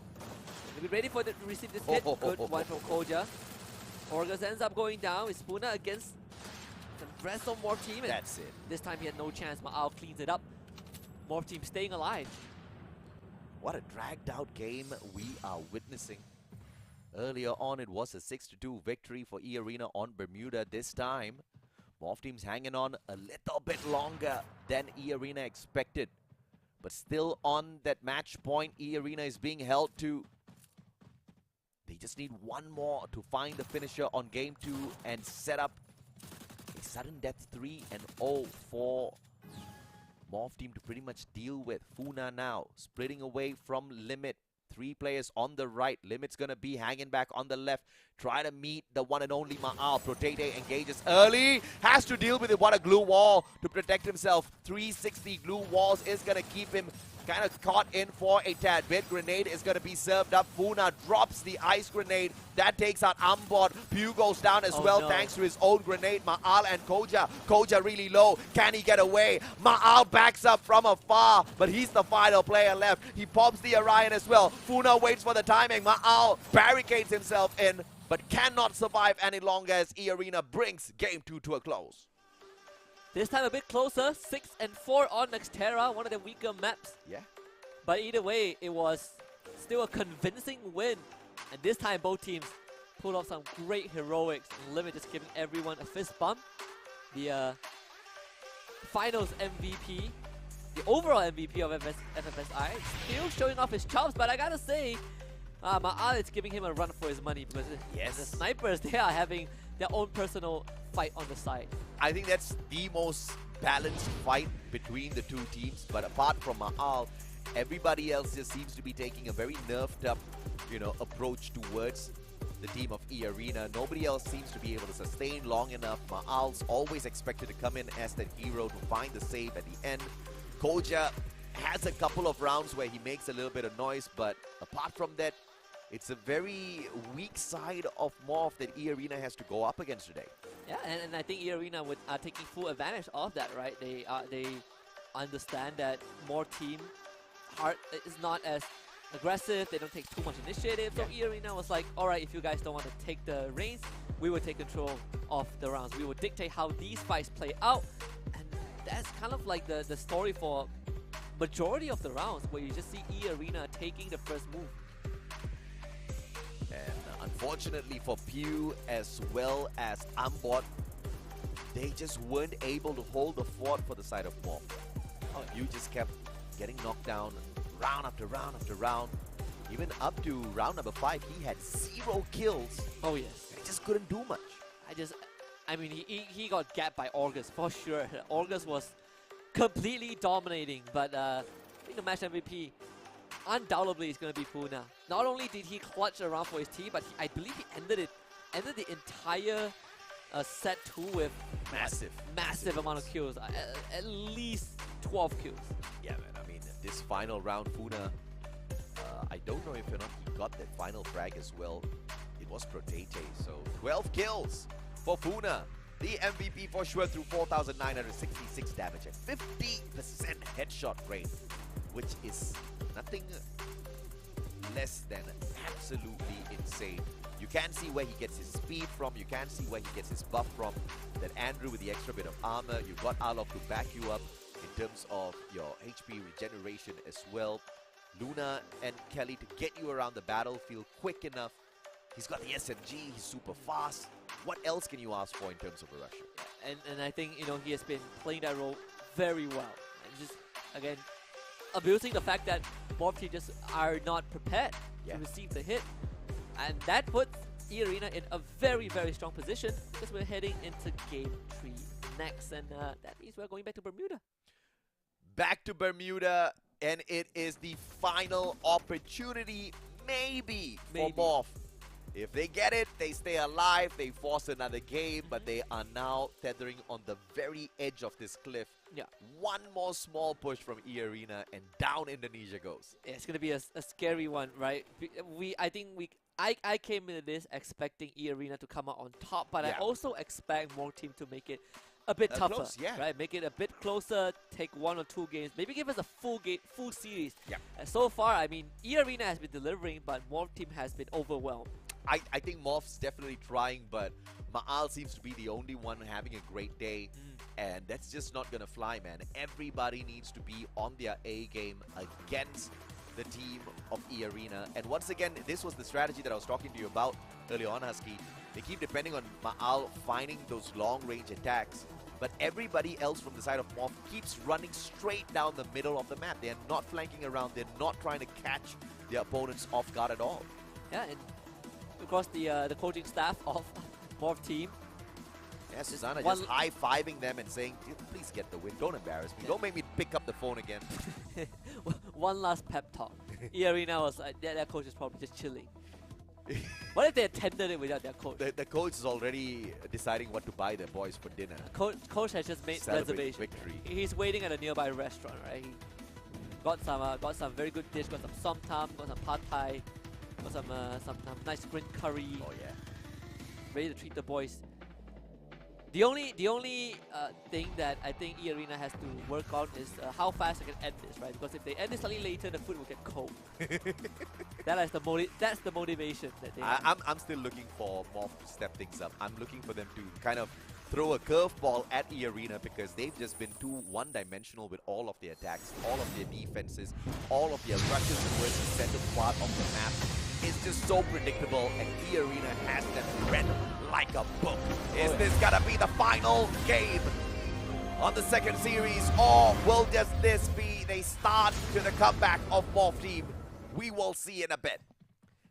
Yeah, I mean, for Morph team, one last series. If they don't, well, one last set potentially. If they don't win this, they're going home, and Indonesia will stop at 4th. Again, just shy of a podium finish. E-Arena, again, straight down the middle. These containers, you see the ice grenade connecting onto at least 2 members of Morph team. Not too much of a damage yet, but that's allowed Funa to come in for the flank again on board. Wow! What was their response? Reactions to take down Funa, which he's gonna pick himself back up, speed away. Potato heating up, Limit a good name. Potato traded out. 180 jump shot. There's nothing better than that in terms of a response. Umbot, can he find that conversion into a kill? Nobody's pricking up Potato just yet. Umbot will manage to find that Funa with the double though. Pew and Koja circling around. Limit has got no idea where August is going to be finding a good position, so he chooses to flank as well. If he can get this timing right, E-Arena stands a good chance, but the boys are going to try to gather things up. Pops the Orion, Pew with the timing. It's a 1v2. Yeah, Limit, great reaction to get away with that Orion. That could have been deadly. Orga still has a medkit, so he will need some time to heal back up. A Limit, he's going to take this hit already. Split from a team, cuts down Koja and goes back into the Orion as he gets the energy point back. Limit keeping his team alive in his pistol. Dropping low, but not dead yet. Both of them are super low though. And Morph team has just done enough to win the pistol round. Limit, can he get right back up? No, he gets sliced down. Pew saves the day, but my oh my, what an annoying team E-Arena is just to take down and keep down. And honestly, Umbot with a very, very good flick to kind of put the team in an advantageous position, because I believe that Funa should have gotten that kill, right? That was the golden flank. And I think bringing Dimitri in has just been the best thing that E-Arena has done all day. Automatic pickups for all of the team members that get downed, right? That is just such a fantastic tool to have on your side, especially when you want to play a more split up position out there on the battlefield. And that also puts the onus of finisher onto the players of Morph. If they don't continuously shoot those players that are down, they're going to stand right back up and be an annoyance. Oh yeah. I mean, Morph team finally winning their first pistol, so they are going to have a better buys. But we have seen E-Arena win with worse buys. Pew getting a good spray down onto Funa, and Limit, what a nade. Koja goes down, Ma'al goes in for the push right now. They need to make a move. Koja finish off. Funa, he's going to get picked back up. Slightly. Oh, right. finisher. Finally finished off. Potato Not gonna win that one against Ma'al. Ma'al just has the better gun. Pew though, Orga shoots him with the pistol. Pew gets traded out. It's a 2 versus 2. Ma'al does find that finisher as well. Ambot a little bit too close to the rest of the team members of E-Arena. Ma'al playing it from the back lines. Has got the assault rifle in hand. Limit can make quick work of them. It all has to be about the timing of Ambot engaging and Ma'al backing him up. Yeah, Ambot, he's gonna get pincered. Where is Ma'al when you need him? Lovely shot to get Orgas down. So it's between him and Limit. Of course, Ma'al does have the better gun, but Limit was able to pick one up himself. Finishes off Ambot first. Both of them have nothing. Both the snipers in a standoff. Limit has medkits. 6 of them. Ma'al, And he has the Orion. I mean, both of them are Orion. Ma'al has nothing to work around with. Orion's going to be popped a little too early there. That means Ma'al has got no backup whatsoever. Needs to run in to Limit. Orion can be popped again.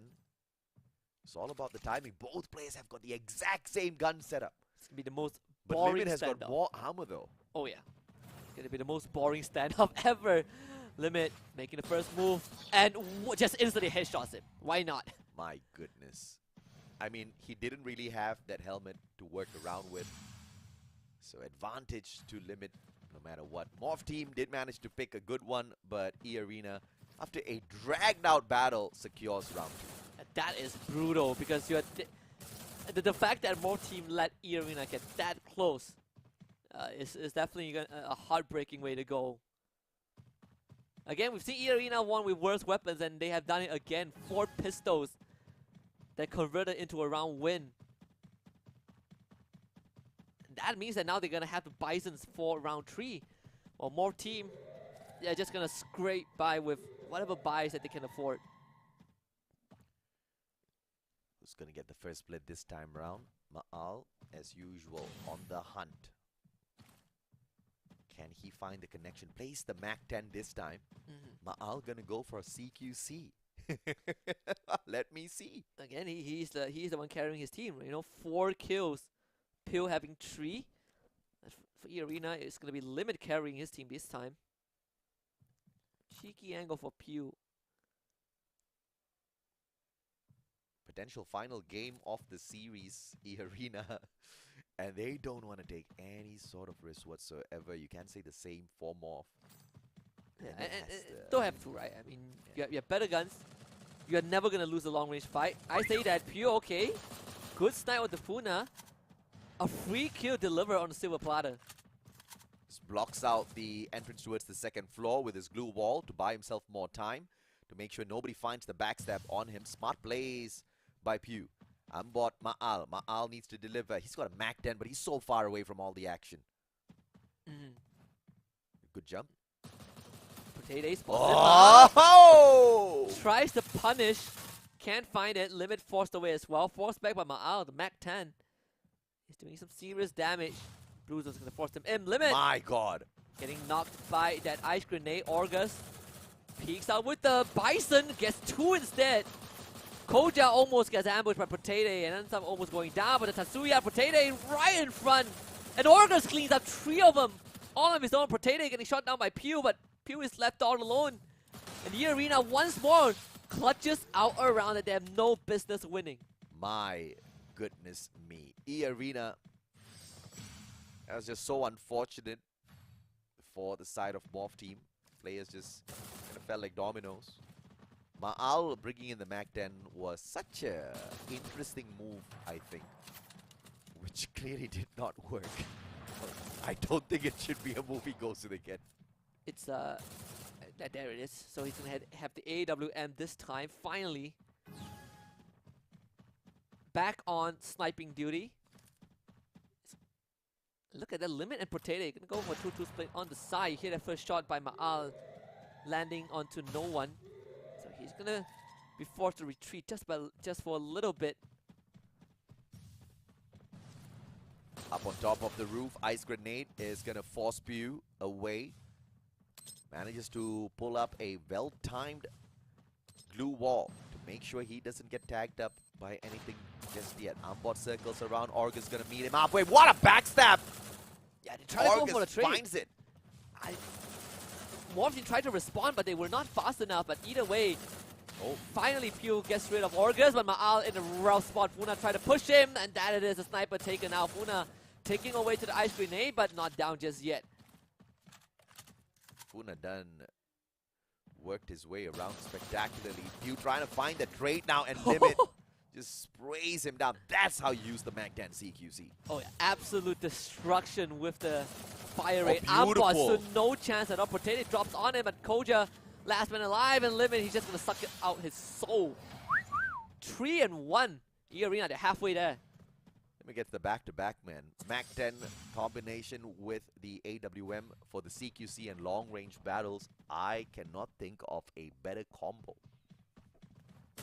Yeah, we've definitely grown out and away from the Trogon. And that was the week 1 special. E-Arena right now, you can see the economy not in the best spot. Yeah. But they're starting to build it up.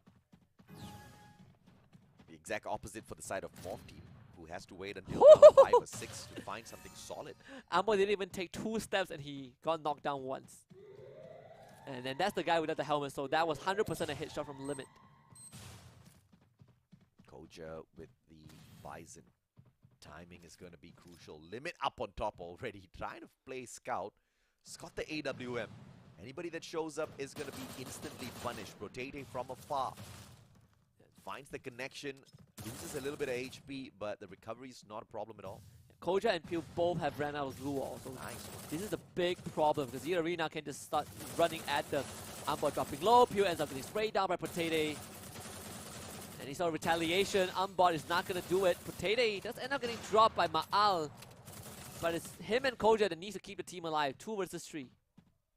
Koja CQC ice grenade played well. Orgus trying to run for his life. And the glue wall just beside the wall disables him from getting the catch onto Orgus, who now catches up alongside Funa!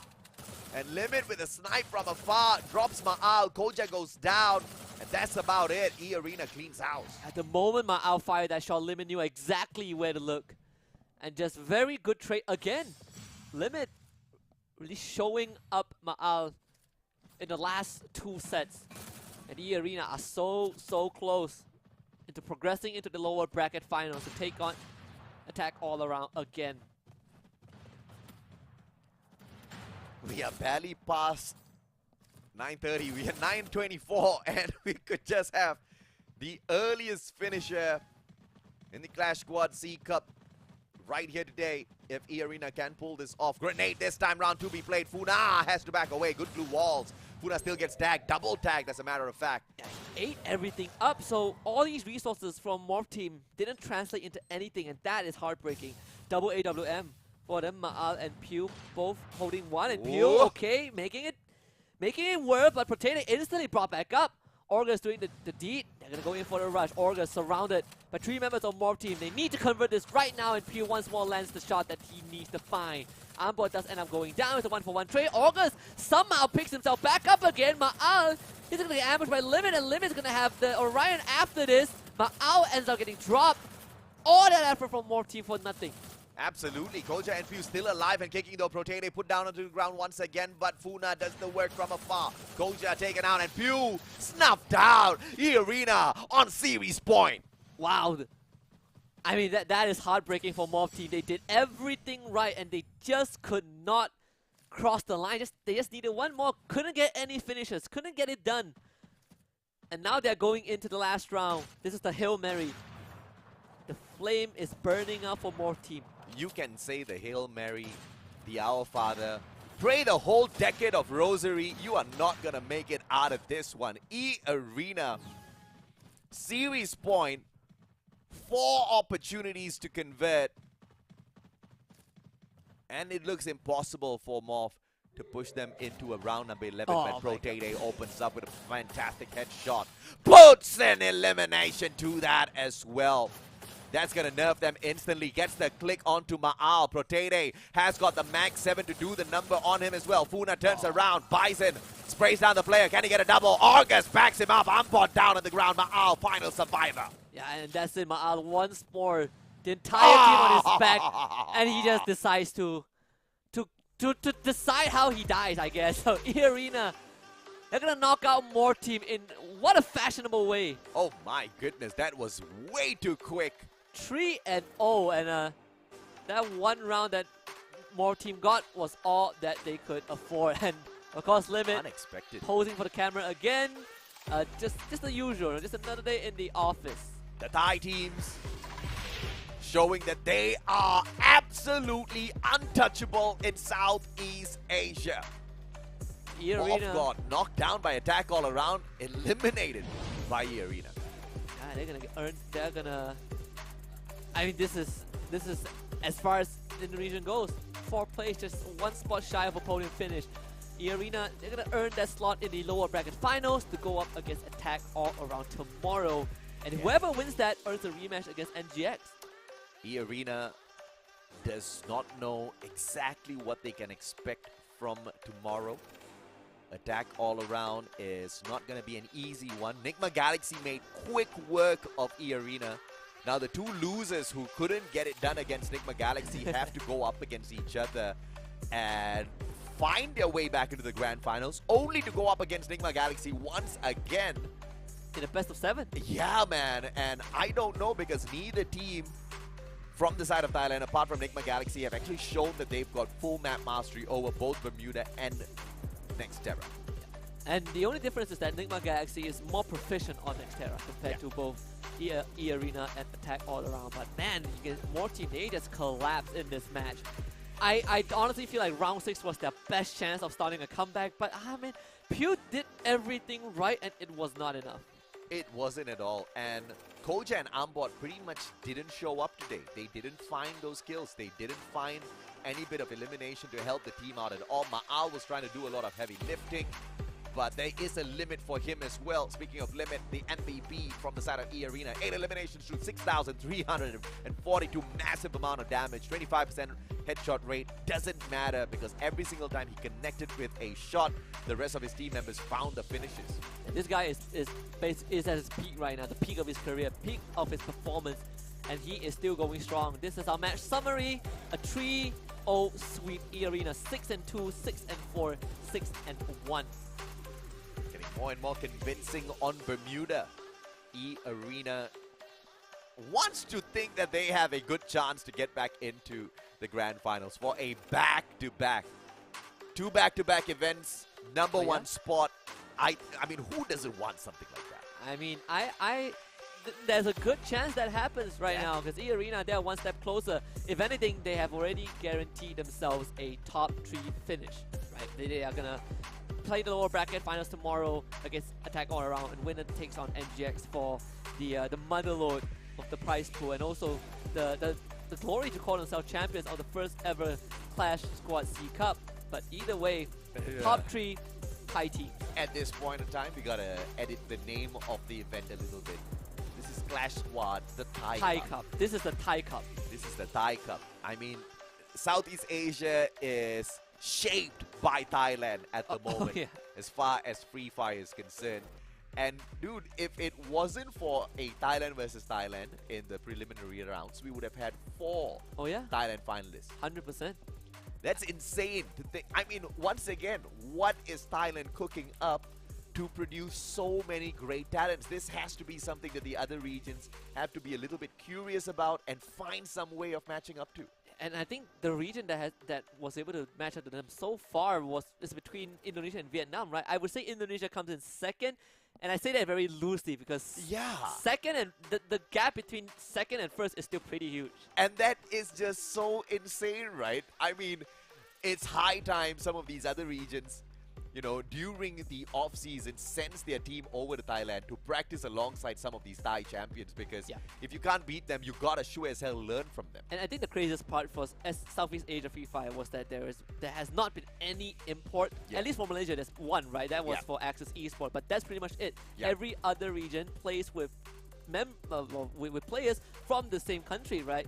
Viet teams have full Vietnam roster, Indonesia has full Indo roster, Thai team have full Thai rosters.